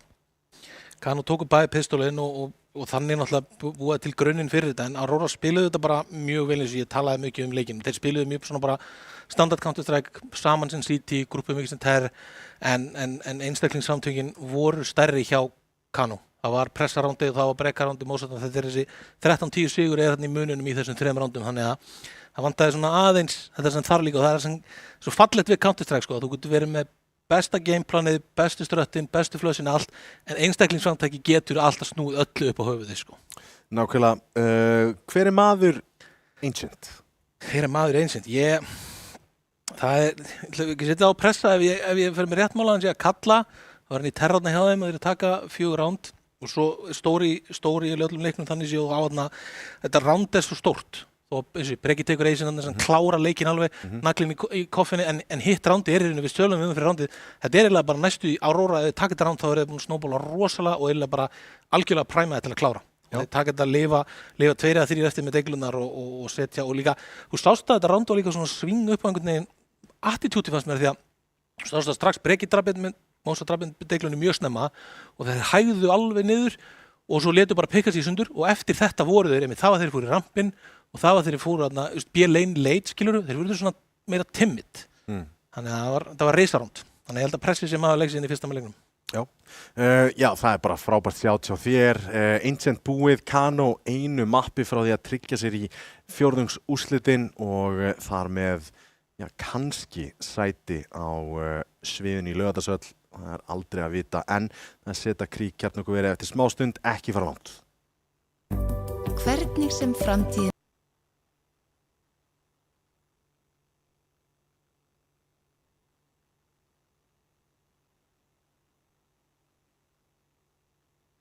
verður, þá verður þú tilbúin. Ljósleiðarinn gerir allt mögulegt mögulegt.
Velkomin aftur, Rigg heilsar, það er 1 mapp búið, Kano yfir. Er þetta ekki bara nákvæmlega eins og við vorum að búast við, Jói? Jú, þetta var svona þessi, ég held að leið myndi byrja pekið sín og myndi alveg setja Aurora að vinna núkið, liti alveg mjög fínt út þarna og hérna, þannig að þetta var mjög fínt. Þeir reyndar að þurfa að byrja í terr, Kano fór að byrja í City, það er eitt við að pikka núk er að þú ferð í terr, en það er svo sem, ef þú ert að pikka núk þá vonandi eftir við terrháleik. Það kemur allavega óvart með það sem við sáum í Ancient. Þeir voru með flóka, þeir voru með góð midrand köll. Þeir voru með fínt stöf sko, svona aðeins stundum spacingið og þannig sem þetta njörfa og þessi komur óvart þetta með höðina, þú veist, fyrst þeir stoppuð annan borð, það sé ekki með bara, það hafi lent í þess að þeir eru allavega að bæta bara við núna, finna alveg poffla þarna, moll út réttu hornin og taka þetta eins og menn. Þannig að það verður fróðilegt að sjá hvernig þeir spildi inn í núk. Hvernig, þú veist, núna varst að spá fyrir leikinn að þetta myndi vera svona daldið, þeir væru 100% að fara að pikka hérna eitthvað mapp sem eru, ok, ég ætla að endurorða þetta, ok. Þú heldur að þeir séu 100% að fara að vinna pikkið sitt. Af hverju heldur að þeir gera það? Bara bæði með sterk pikk, eða sérst, Aurora eru bara sterkir í þessu mappi. Þú sást að það tóku Saga sem er mjög gott núklið í bara nokkuð close-leik. Þeir pikka þetta bara, eða alltaf, þegar þú bara pæla þeim síði tilbaka og fara í gegn og þá pikkar þetta mappi bara alltaf sem pikkið sitt. Og lið sem gera það eru svona örugáði, þá eru þau oft með bara gott í því og hérna og Kano, svo sem man ekki, ertu með einhverju soltúrðum úr þessu móti sem eru að lenda í núkinu. Þeir eru múið að spila núkja minnst einhverstu móti Venus eða ekki? Þeir spiluðu á móti Venus, núkja. Þeir fóru 13-7 á mótiðum, þannig að ég er alveg... 13-7? Já, unnu 13-7. Þetta fór 2-0, þar sem einmitt Papo og... Nei, Pressi og Mozart voru svona að... Já, bara nákvæmlega saman vorum að sjá fyrir utan að Mozart náði flest frökk í síðan 2 mínútum. Þetta velti svona mest á terralögur sem var að púsla saman hérna, þeir lendi ekki í einhverju svakalegri hólu og það verið erfitt fyrir þá að kompaka því þeir eru alltaf mjög solid city side og með hvernig spila Ancientið og verið frólt með Kano hvernig þeir eru í terrinu sem spiluðu Ancientið svona nokkur hratt alla jafnan og þannig opnanir sko, þannig að verið frólægt hvernig þeir taka þetta hérna. Hverju ert að horfa á að stíga lítið upp hérna hjá Aurora? Þú veist, við vorum með þarna Venna sem var að toppfarga. Ég talaði mikið Hugo fyrir leikinn. Er þetta ekki svona menn sem þurfa að skjóta sig í gang? Hugo var ekkert eitthvað svona, mann ekki eftir miklu hjá honum, það voru ránt hjá nokkrum en hann var ekki eitt af því, sko, hann þarf alveg 100% að stíga upp. Alveg þar, sko, þeir voru meira svona á liðsheildinni, þannig að það er ekki endilega á leikmönnum sjálfum myndi ég halda, þessi frekar að þeir fái bara boltan rúllandi og svo kannski ekki, ég geti pinnbóta hvað leikmenn að vera en þeir þurfa stórrándin á milli frá einhverju leikmönnum bara eins og Kano tókur hún leikinn út af því að það eru þú þarft eiginlega alltaf að taka þannig rándin á milli. Skalanum 1-10, hversu slæmt er það fyrir Aurora að Mozart sé búin að skjóta sig í gang? Það er mjög slæmt, sérstaklega hleypunum henni City í núk í flæði og þetta verður fróðlegur fyrsti hálfleikur þar sem við fáum svör við nokkrum spurningum hvernig þetta tækla þetta en það er ekki góð maður til að skjóta í gang, alls ekki. Þeir eru núna búin að vinna bæði pisturrándin. Herru, ég ætla að setja eitt plús hérna. Við vorum búin að gera plús Pressi því að hann kunni einhvern góðan molla. Það er plús Mozart fyrir Ace. Já. Mozart for Ace. Já, hún fær alltaf plúsgata fyrir Ace-in. Já, ég meina að þú getur ekki horft fram hjá því. Nei. Það voru nósum inn í þessu og þetta. Það var mjög flott, mjög cool. Skítugt. Ok, við erum að fara í núk, þú ert í T-side, þú ert mappi undir, þið eruð underdogs í leiknum nú þegar, er þetta eitthvað að fara að hafa áhrif á menn? Nei, og ég myndi vilja að þeir myndi spila hratt í byrjun, bara að koma tempóna eins og setja svona gáð, þið geta það ekki, setja tempóverinn aðeins að taka nokkur ránd snowbóla kannski og byrja á smá tempó og setja svona aðeins inn að því að Kano svolítið kæfði þá að nýst ennjáleiknum með því að ég skil að Aurora þeir eru meira með þóttíkul og gera hlutina rólegar og þá eru þeir tilbúinir þegar lendingu tjókar að stoppa en þeir eru að leysa betur úr því þeir gera. Þeir gerðu þarna tvisvar í Ancientinu og það kom ekkert úr því. Þeir biðu biðuð smóka í mínútu og svo eftir það bara eitthvað svona. Nákvæmlega. Ég ætla þetta að biðja útsendingastjórnum einn hlut. Fyrst að við erum að horfa á þann leik, spurning hvort að við getum fengið results úr öðrum leikjum, bara svona til að geta allan að talað það og velt svona fyrir okkur, því að eins og ég talaði með byrjun útsendingar og svo framvegis, þá þetta 8. úrslitin. 3 aðrir leikir í gangi, þegar ekki? Já, 3 aðrir leikir í gangi. Það eru Dusty Fylkir, Saga Venus og Vega Ace X. Sigurvegarar úr þessum leikjum fara að spila í næstu viku undanúrslitaleiki að komast á svið 25. janúar í Laugardalshöll. Ég væri alveg ekkert eðlilega mikið til í að spila í Laugardalshöll. Mjög cool. Það er mjög cool og ætti að vera bara eitthvað sem allir ætti að sækjast eftir. Það er svona upplifuninni við það að standa í þessu spilinu að leika. Það eru svona hlutir sem að gera það virkilega skemmtilegt og þeir sem að komast þarna bara muna að njóta þess líka. Já, algjörlega. Ég persónulega keppa í Laugardalshöll, það var eitt af mínum bara uppáhaldsminningum. Keppt 2 þar og þetta bara, það er eitthvað við það að spila í þjóðarhöll Íslandi. Já, það er mjög cool. Það er mjög cool, eins og mikið draslu hún er. Já, er ekki verið að... Það þarf að byggja nýja allavega. Já, en það er ekki eitthvað verið að tala um það. Jú. Er þetta þetta inn í Control? Er svona gluggi á milli? Já, það er þú farið á mjög mikla dýpt í þessum mappi og ferðið út fyrir mappi og ferðið inn í vatni og það sko. Þetta er alveg mjög djúpt sko. Mikið að hlutum í Seta Creek sko. Bílastæði góða. Já, svolítið. Illa lagt hann á rauðu. Geðslega illa lagt. Þetta er galið sko. Það er bannað. Það ætti eiginlega bara að fara að hringja á einhvern bíl til að draga hann í burtu sko. Nú höfum við verið mikið að tala ég sá eitthvað kort daginn, eitthvað svona landskort, heimskort og það var búið að setja inn svona hvar allt drastið væri og þarna fékk ég bara staðsetting á því að Seta Creek kjarnorkuverið, þetta er að tala um þessi í Þýskalandi, það hlýtur í Bandaríkjunum. Er þetta ekki Ohio? Já. Herru, inn í röðast.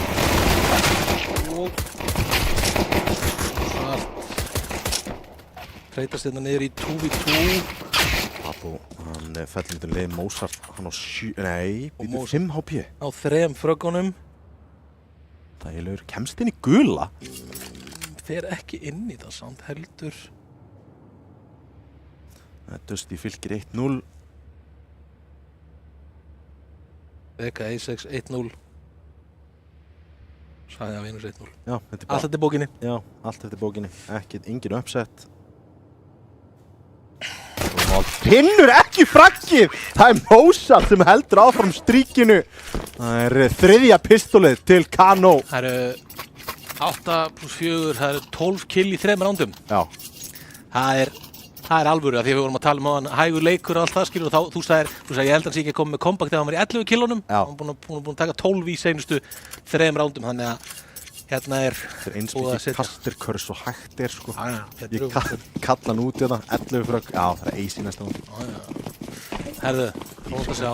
Þeir spara hérna 1 flass. Þeir alltaf náttúrulega eitthvað ramp eftir móluna. Já, það fyrir bara í gegnum smókin. Gæti hugsast, gæti verið hann heyri í pinnanu samt. Þú heyrið það ekki? Það er nokkuð. Ekki flassinu? Nei, heyrið það ekki bara því við erum í spekkinu. Röddunur, 1, 2, 3 og Mozart. Já, hann langar ekki tæla mikið í fleiri frökk hérna, en þessi gæti verið fyrir til þetta, smók fyrir. Þessi ætlaði að sækja þetta kill. Já. Bíp, bíp. Góðan hlaupandi. Kano, sko, ég er hræddur við skotkraftir þeirra.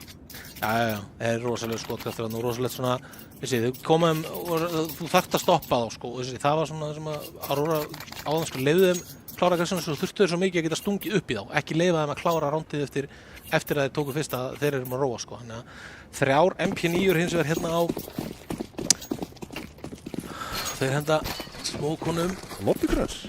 Já, er það ekki, það er samt svo, nei, það hrifnar að þessu. Herðu, halló! Þetta eru slæmismókar. Mínsgatan. Blúsglæta var hitt á skotun. Reddaði. Komast niður og þeir Aurora, það byrju Mozart. Hann er alltaf að drepa. Alltaf að finna frögg. Flu inn á sætnum. Heyrir í þeim koma. MP9 samt sko. Það geti verið slæmt. Herðu, Þeir eru nú að koma sér í ákveðtis crossfire ná að flagga í þeir þetta og drepa hann. Ronald þetta drepa Mozart 3, 2, 1. Nei, 5. Ronald klára þetta.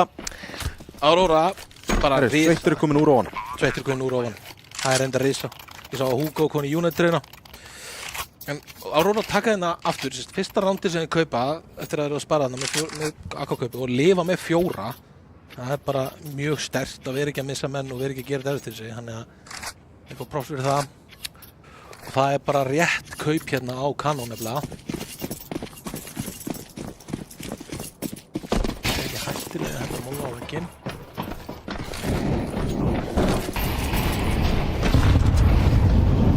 Mikið counter rush til enda skiljanleg. Já, ég hrætti við að fyrsta kaupið svona timid, maður veit ekki alveg hverju maður að búast við. Navísmókar, Sveittur er að koma sér ofan í secretið, svo sem allt er í bókinu. Pablo byrjar að efast hvort að þetta sé laust, en næra donkslæta sig í gegnum þetta. Rufflu, æjæjæjæjæj, þið vita hann núna, en færðarna footstepinn er að hverfa niður. Fikar að hann hafi farið í control. Pressi komið niður, en hann er A-leit í nokkuð segundur. Það er ekki fraggi. Góða molli. Eða hvað? Nei, hann er lélugur. En þeir treyta og treyta henni niður flott. Aurora spila bara rosalega vel. Virkilega vel saman sem lið. En skiptir að málið er að Breki er heitur. Gæti verið í grensan í góð. Nær samt fragginu! Og nær að bakka án þess að taka eitthvað svakalegt damage. Nei, Hugo hann þarf að koma þessari bombu niður. 23 sekundur á honum. Feikaði plantið þarna. En Mozart, hann er bara farin í burtu. Hann búast við því hann fari inn í ventið og komi upp. Overcooka held ég hérna sko. Já, þetta er overcooking. Tíma í... Allir ekki vita hvar bomban var bak við sílóið. Hver drap hana?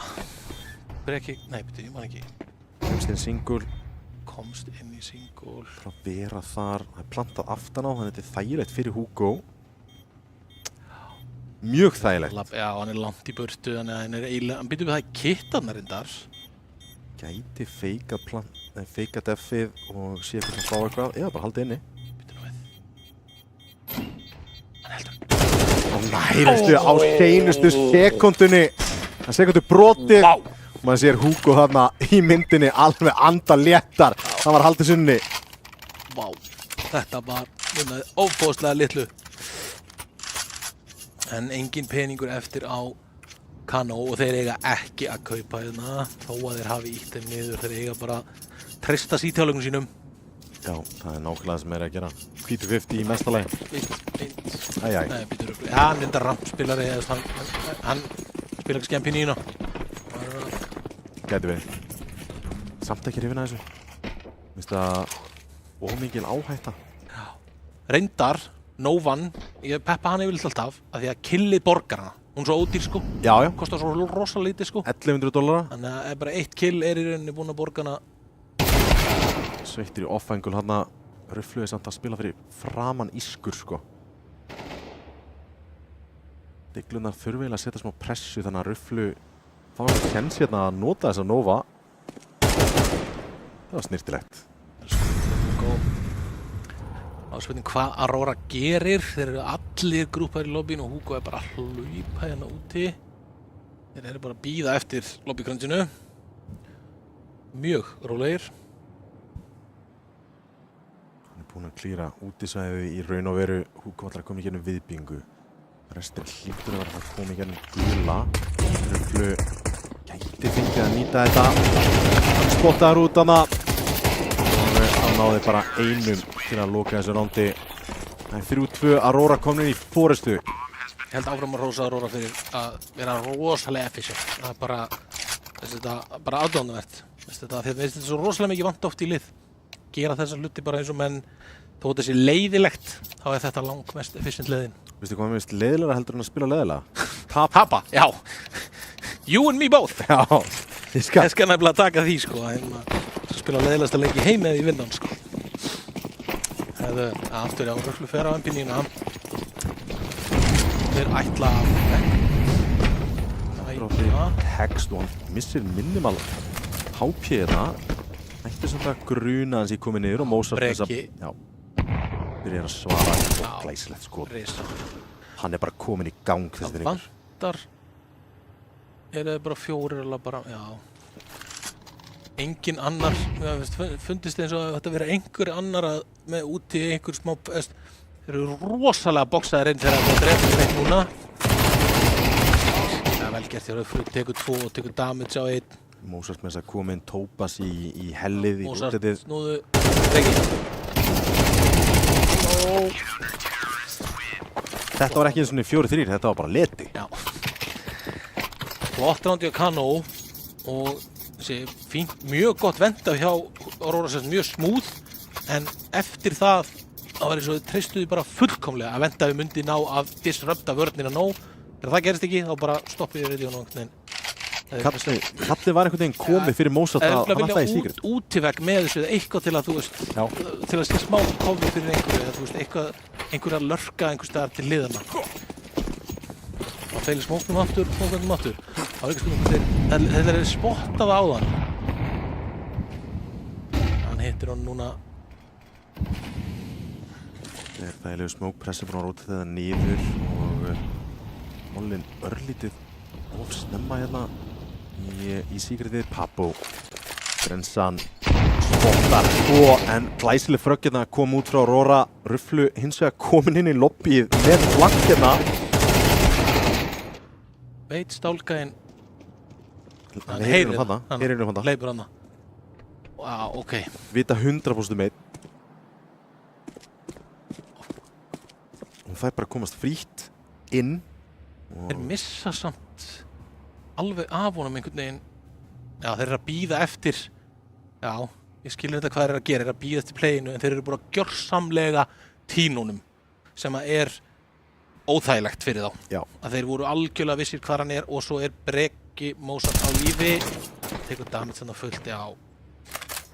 Þetta round er langt frá að vera búið. Já, langt frá að vera búið. Þeir eru disorganized 35 sekúndur eftir. Hugo er lár. Bomban ennþá í Secret. Þetta virðist vera að þeir vilja fara inn í gennum viðbyggingu. En það kall gæti verið mjög slæmt. Bomban fer niður í Secretið. Þeir eru bara að taka sinn taka duglega tíma. rétta ákvörðun en hlaupa, ok. Þeir eiga Molla. Ingi Molli. Tekur fætinn, tapar honum 2-2, Hugo með 2 HP, sveittur, fellur, glæsilegt skot, 4 sekúndur eftir og Hugo getur ekki gert neitt. Risa hálfleikurinn að byrja hjá bæði Mozart og Röfflu líka. Röfflu er búin að taka núna 2 mjög stór round og búin að vera mjög stór. Þarna líka vannmet við þetta hann sé soundaður. Þeir eyða, þú veist, 35-40 sekúndum í að leita að þeir eru svo vissir hvað er haldan sig að gera. En hann næri einhvern veginn að sleppa henni vippan og í rauninni verða algjörlega blindur.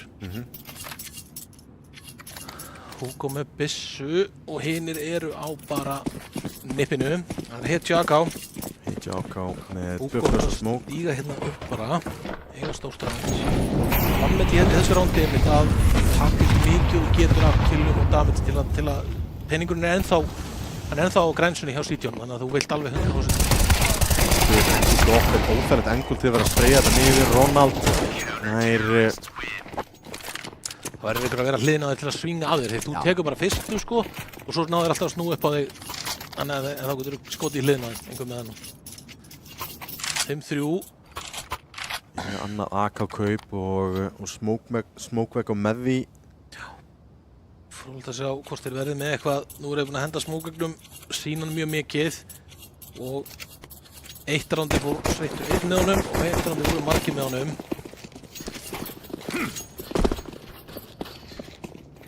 Þetta er bannað að henda ekki smókunum á gæðin. Já, það var bara... Mínusklatan. Já, mínusklatan, mínus í á Aurora bara. Mínusklatan reynda líka fyrir að vera einn gauður að henda öllu held smókunum sko. Þú drullast til að læra smókunum fleiri þegar að henda hann. Menni nær opnum svona Papo. Og aftur feila smókveikurinn, Hugo. En þá stærri mínusklatan. Og það kill, nei! Jú, það kill út á það. Hefðum bara ekki skotið í gegn. 4v4 og Venni Snirtilega. Rufflu búin að vera risastór í þessu leik. rosa skrítið. Ronald alveg sko bara þungt lörk í lobbyinu greinilega. Hann hefur gæðins verið stálun á hann og þarna hleypir gaur upp á klett en treytar hann illa, já. Þetta bara það sem að alltaf gert í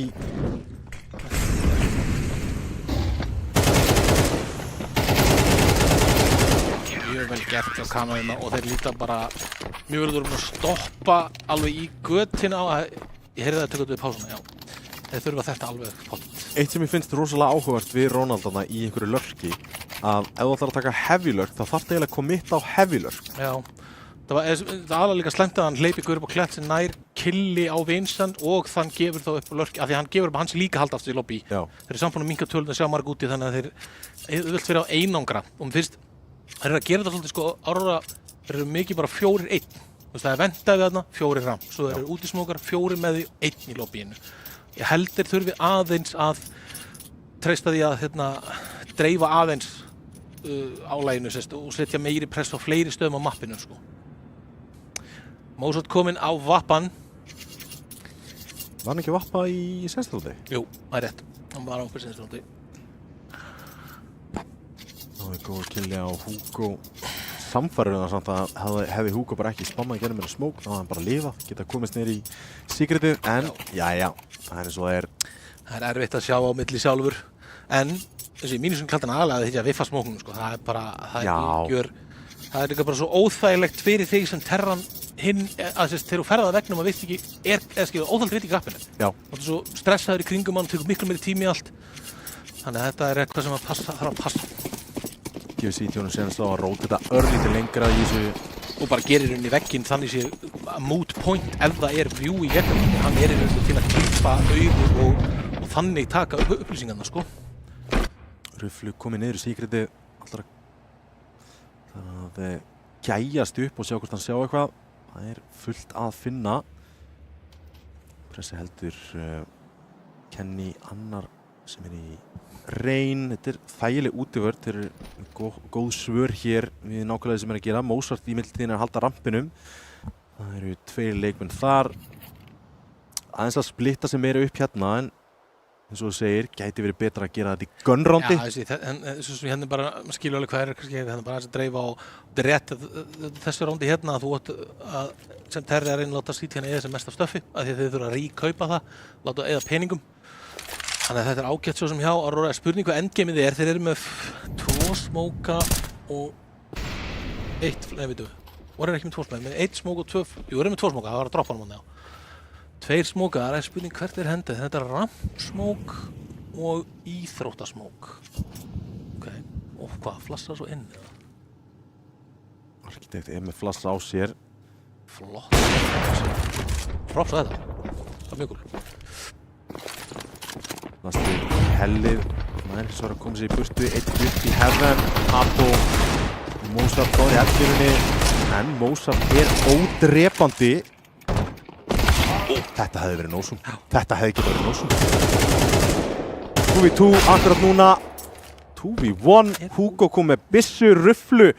Hann gerði ekki neitt í secretinu fyrir en akkurat núna og smókur fyrir viðbinguna. Er þetta rándið sem við koma tilbaka?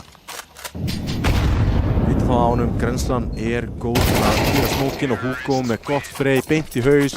6-4 og þetta er rándið sem ég var einfaldlega ekki að sjá fyrir mér að myndi fara til þeirra. Áttir raunin alls ekkert að gerast. Sko, Breki er þetta að feila 2 skotum en hann næri að bakka og vinur þessu upp í kattinu með honum. Þeir eiga að gera betur úr þessu með það í kattlobbyinu fasta einhvern veginn. Og eiga held ég að ná betur en svo voru þetta treytin inni voru skrítin. Hann náði einhverju killi þarna gaurinn sem kom út gula sem við hefðum viljað sjá. Ég náði ekki alveg hvaðan maður kom. Já, Tópas var upp á gula. Tópas var upp á gula og þú sást hvernig hann stressaðist upp. Hann vildi vera að horfa á kattið en vissi að það var gaur komin út á gólfið sem var mjög mikið disruption fyrir hann. Hann var algjörlega roundvinning boss þarna. Like that. Risa. Hugo í mildtíðinni. Þarf hann að halda, ok. Hann fór ekki lengra, ok. Hann til restur og svona, sko. Já. En þarna, já. Þarna eiga Kano alls ekki að overcooka neitt. Þeir þurfa ekki... Hann með bombuna. Sér bombuna. Arkitekt að koma, þetta var free frag. Þeir eiga bara lobbyið. Þeir eiga bombuna, lobbyið. Arkitekt þarf að gera eitthvað svakalegt hérna. Menn allan að hjálpar örlítið til. En, ó nei. Náður ennst. Rufflu gernir smoke.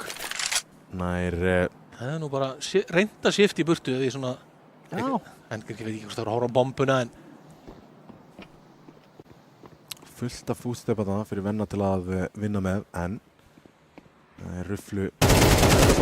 Skorbortið upp á lúsbónusin, eða sérst hann einhvern veginn? Nei.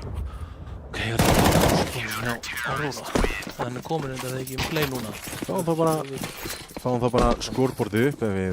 Þeir last round svo sem í hálfleiknum og þeir eru með dropp á Hugo. Þeir smíða í 3-4 agava. Það er rétt.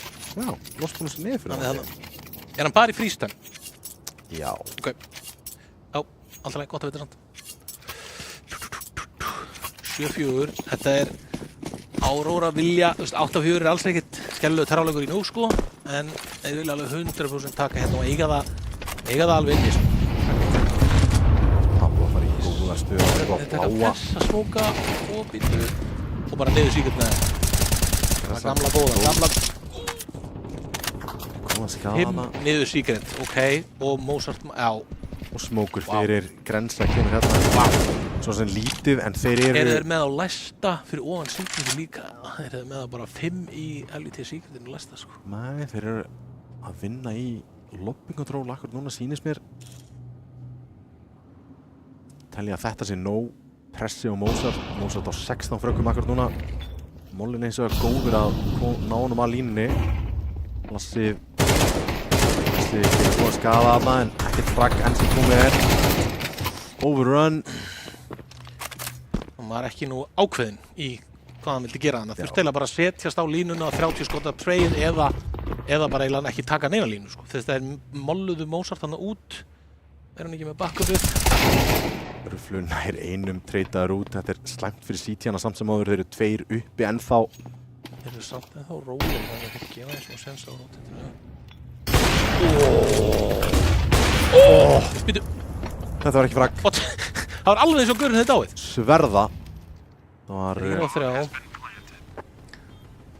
Hrætti við vappan í T-inu. Róteti komið nýra. Og Mozart hann glæsilega línu og býst við þessu skuggan. Og þá er bara venni einn eftir. Þessi skot á fyrsta en 2 að finna. Tópas. Það er góðu fraggi þarna. Þú spurði spurningu fyrir leikinn hvort það hefði verið gáfulegt að skjóta Mozart í gang fyrir City ekki núko. Mjög heimskur. Það var þungt.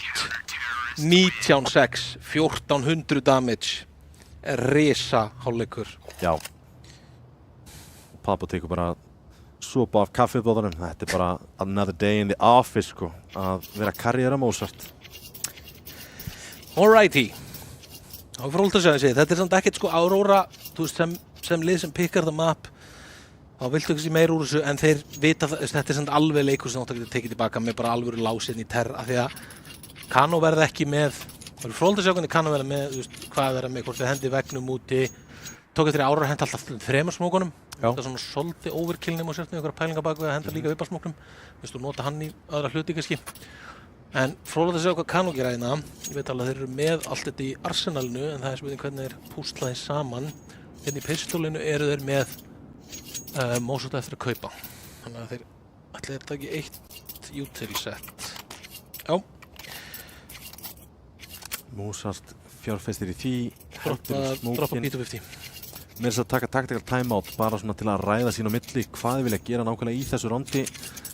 En seinni hálfleikur í mappi nr. 2 að hefjast Kano mappi yfir og Aurora konir þægilegir með bakið upp í vegg en það getur ýmislegt breyst þegar ná bara þessu pistóli. Já, risastórt pistól fyrir bæðilið, alveg bara risastórt auðvitað eins og þetta randa er svo smalt af. Hvað ætlaði að gera? Bombi 50-50 út að pikka, mullet, smoke og drop on á, ok.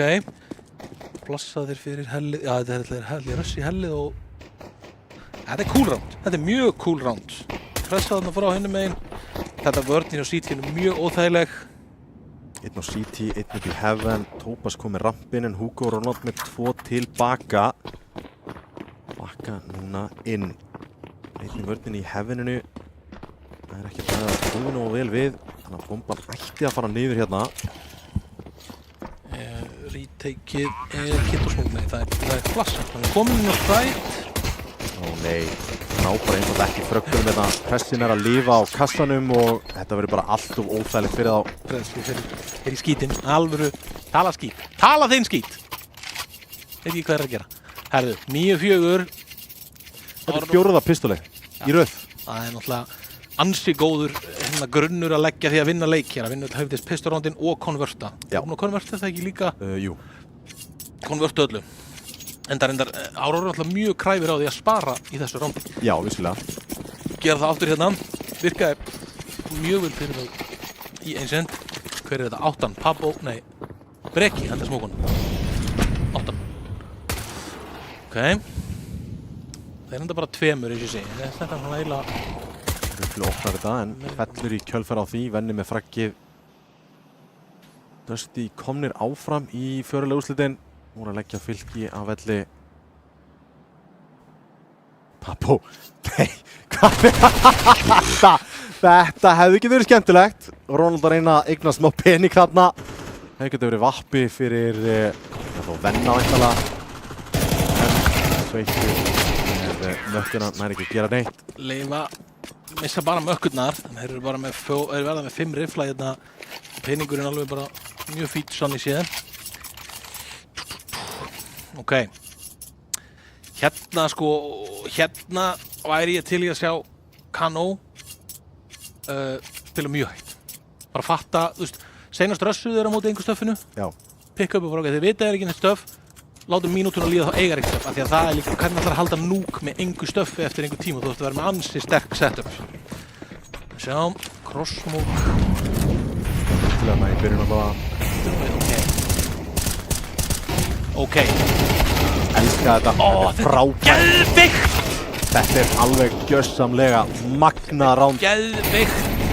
Og kall, mikið props að kalli hana, kostar einhver pælingar nú, en þetta er rosalega gott kall af því að einmitt, þú veist að þeir eiga bara, þeir nýta mollana strax í að stoppa rössi, af því að þeir eru hræddir að þau gerir það eins og áðan. Þannig að þeir vita að liða mollanir eru lendir, þá fara þeir eitthvað að skrambla. Yfirspilin á hæðsta level Og hérna. tímasetningin á Pabbo í gennum smókin var fullkomin. Flassis frakk, hann í gennum smókin, sækir endrið. Mjög mikil klúsiplata á þetta. Nei, blúsiplata. Frábært. Sýndist mér þess að þarna ískur lögsmókurinn koma út af. Þessi fullkonni sem að coverar ventið algjörlega, Já. gera á hrætta, Flassi kemur. Mozart er með hann, ég veit það. Þannig að hann geti á hent honum. Kano komnir hérna í 11-4 og ég held að þetta verði Breki er með 22-6. Mozart. Já, hann er bara gjörsamlega að rústa þeim. Já. Sýnist að taflan yfir frakk hæðstu menn og bestu leikmennina í þessu móti sé að fara að skiptast eftir þennan leik. Mozart endaði með 19 frökk í senasta leik, 22 í þessum, 26 líka sko. Alveg KT ratio þannig. Langfæðstu kill, pressir þetta á 9-7, það er eitthvað. Þeir kaupa hérna inn í þetta Aurora, sem svo sem er ekki skrítið þannig séð. En þetta Flass er svolítið aftarlega held ég. Já, Ég held að þú þurfir að... aftur frábær tímasetning á Pabbo með smókum. Já, það er bara virkilega, þú veist. Svo vel þarna með MP9-una. Það var bara vitnun í Zero X úr frakkið þarna. Hann er líka komin í close range, áeiginlega alltaf að taka einn hérna ef hann hard clearast ekki. Þeir stoppa. Og Mozart sá... Hann lít heyri í sér að hann hafi ekki vitað af honum. Hann er bara cooking, drengurinn. Þeir eiga ekki séns. Snýr rándinu gjörsamlega á höfuðið, tekur bombsettin inn í treytaranni, eða tekur yfir þess að báða varnamennina og og skilur það eftir í ríteki á bombset sem ofboðslega erfitt að ríteka sérstaklega með lítið stöf. Engi kittar, 2 flös á Ronald sem í vibbanum, hann þarf að flassa undir katti fyrir vinsinn. Þetta bara þessi drengur í þessu stuði, þetta bara lang besti leikmærin á serverinum. Þetta vera þægilegt ránd Hann nefnilega sturla vannmetinn riffil. Já. Meðan hann þannig sko. Hann eiginlega bara, sko AK, ég skal segja það. Það alveg talsað mikið, hann rosalega góð með AK. Þetta leikmæður sem ætla að taka N4A4 þá frekar? Ég veit það ekki, svimir eiga bara, það er líka spilastílinn upp á það að spila í síti með vappa, eða skilur að vera varnarmaður með vappan og móti þess að vera sóknarmaður með AK, eða skilur, það er miklu af því að eins og hann spilar vappan líka, svolítið meira svona að taka fætana þannig, og þá AK-in bara mjög, og það er bara AK-in náttúrulega bara svo ógeðslega góður, sko. Já, hann það. Ronald, einungis grensu, engan molla, smúkur hérna fyrir ískudroppið, engin með því. En þetta útiplay hjá þeim Pafó í endri hlutverkinu sem og svo oft áður. Sko, já, bara, það er endalaust tropp frá Jóa Shine á Kano í þessum terrorleik. Já. Það er bara fullt af pælingu, feilaðir enda, þetta er smóka mollar enda, þetta er ekki smóka, þetta er smóka mollar sem kom baki síló. Þetta besti góð grensa. Tvo leikmenn að finna hins vegar og besti Lár, nær fyrsta, veit af Ronald og hann liggur í lobbínu. Til að klára leik. Ronald leitar, ef Pressi bara fattar það og situr, já, Pressi eiginlega bara að leika á. Þar höfum við það. Það er 13-4 í þeirra mappikki. Kano yfirspila algjörlega. Mér sýndist líka að Saga, þeir eru búin að klára sinn leik 2-0. Pressi búin að vinna 2-0 Já. og þetta er bara að veka. Er ekki búin 2-0 líka? Það er alveg spurning, sjá hvort að þeir séu búinir líka. En þá veitum við svona nokkurn veginn hvernig bracketin er að fara að splittast upp. Það er þá Dusty á móti Kano og Saga á móti Vega er að mappi yfir. Já. Þannig að við búumst við sigrið þar, náttúrulega eitt af bestu liðum á Íslandi. Það er bara þannig. Já. Og Pjakkur besti leikmaður þeirra. Já. Statslega sér. Nei, það er Vangur. Það er Vangur núna. Hann er í fyrsta seti. Já, það er Vangur núna. Næst besti leikmaðurinn, Pjakkur. Já, þetta verður fróðleg undanúrslit. Skemmtilegt að sjá. Kannski fáum bara bracketu upp og rýnum örlítið í það fyrst að við eigum það hérna til. Og það er 1-1. Það er 1-1. Ace X náttúrulega, það er enginn nýttir það, Daffy, sem að þarna gæti hafa stýrt sínu liði ákveðlega. Það er ekki 1-1. Það er ekki 1-1. Ok, það er logið okkur hérna í. Það er 2-2 í Saga Venus líka sig, það er eitthvað. Já. Ok, ekki máli. Allt í góðu. Það er 1-0 fyrir Vega. 1-0 fyrir Vega og map 2 þá í gangi. Vega fengu væntalega mapp ekki sitt á undan verandi high seed. Já, þannig allan var það þessum leik kannleiknum. Væntalega þannig að Evra Seedi fær sitt pick á undan. Já, það er nákvæmlega þannig. Já, Saga Dusty, síðan vitum við að Kano var að sigra sinn leik. Hvernig sjáum við það að rakkast upp, svona Dusty á móti Kano? Það er fróðlegt. Dusty náttúrulega með ansi sterkt line-up. Já. Bara ílega gífurlega sterkt. Þorsteinn Edison í formi. Já, Pandas og Rafle bara eru bara alveg ofboðslega vannmetið dúo held ég. Ég held að það sé bara eitt dúo sem verður að hafa í sterkasta leið landsins. Eða svona sem ég séð af leikmunum bara þegar maður horfir á hvernig þeir tala og hvernig þá held ég að þeir séu tveir af mest high level spilarum sem við eigum. Þannig að ég held að sé alveg þannig að þeir eiga að vera í besta leiðinu, þannig að ég held að Dusty sé alltaf favorites. Út af Kanolin náttúrulega tiltölulega ungt og þannig en þetta Kanolin eins og núna í núk ég var bara ofboðslega hrifinn af þessum terrháleik. Það þarf ekki að vera flókið og mikið en þetta var bara þeir unnu rándin svo effortlessly út af þessu bara örlitla hana, þú veist, smá play, ógeðslega cool. Já, mjög hrifinn af hana. Já, síðan ætlaði að gefa mig það að Vega sé að fara að leggja A6-ina velli. Vega á móti Saga, það er dálítið áhugavert matchup. Já, það er áhugavert matchup. Saga line-upið er hvernig það, Viktor, Vissart held ég sé komið aftur. ADHD, Dom og svo er einn enn sem var ekki, þeir breyttu Tæt og Solo út og fengu Sörk komin aftur inn. Já, Sörk kom aftur inn. Já, það er mjög solid lið hjá Saga og man ekki hvort það sé rétt mun að Saga sé bókitím fyrir Vega. Það var einhvern sem talaði um það einhvern mann, ég man ekki hvort það sé rétt að mér en það verður nokkuð jafn leikur. Ég held að það verði líklegra til að vera eitthvað þyrkjum að sér, Já. Ég held að Dusty verði stórbiti fyrir Kano, það er spurning hvernig Mappóli stakkar upp. En bara mjög frálega undanúrslit sko og er gaman að sjá hvernig ég myndi ef ég ætla að myndi spá Dusty og VK í úrslitinu, ég held að vera líka skemmtilegast úrslitleikurinn. Já. Þannig að það verður frólægt að sjá næstu viku, einn leikur á hvoru kvöldinu. Já, það er bara nákvæmlega þannig og já, þú sagðir það bara langbest held ég, Jói. Það eru báðir leikir í þráðbeinni úrslitingu, annar á þriðjudaginn, hinn á fimmtudaginn. Horfum fyrst á Dusty á móti Kano og síðan, já, ég erum ekki alveg 100% að hvort að VK hefði sigrað við veitum að Saga mætir því liði allavega. Endilega verið með okkur þá, en takk hella fyrir kvöldið, verið sæl og sjáumst á þriðjudaginn.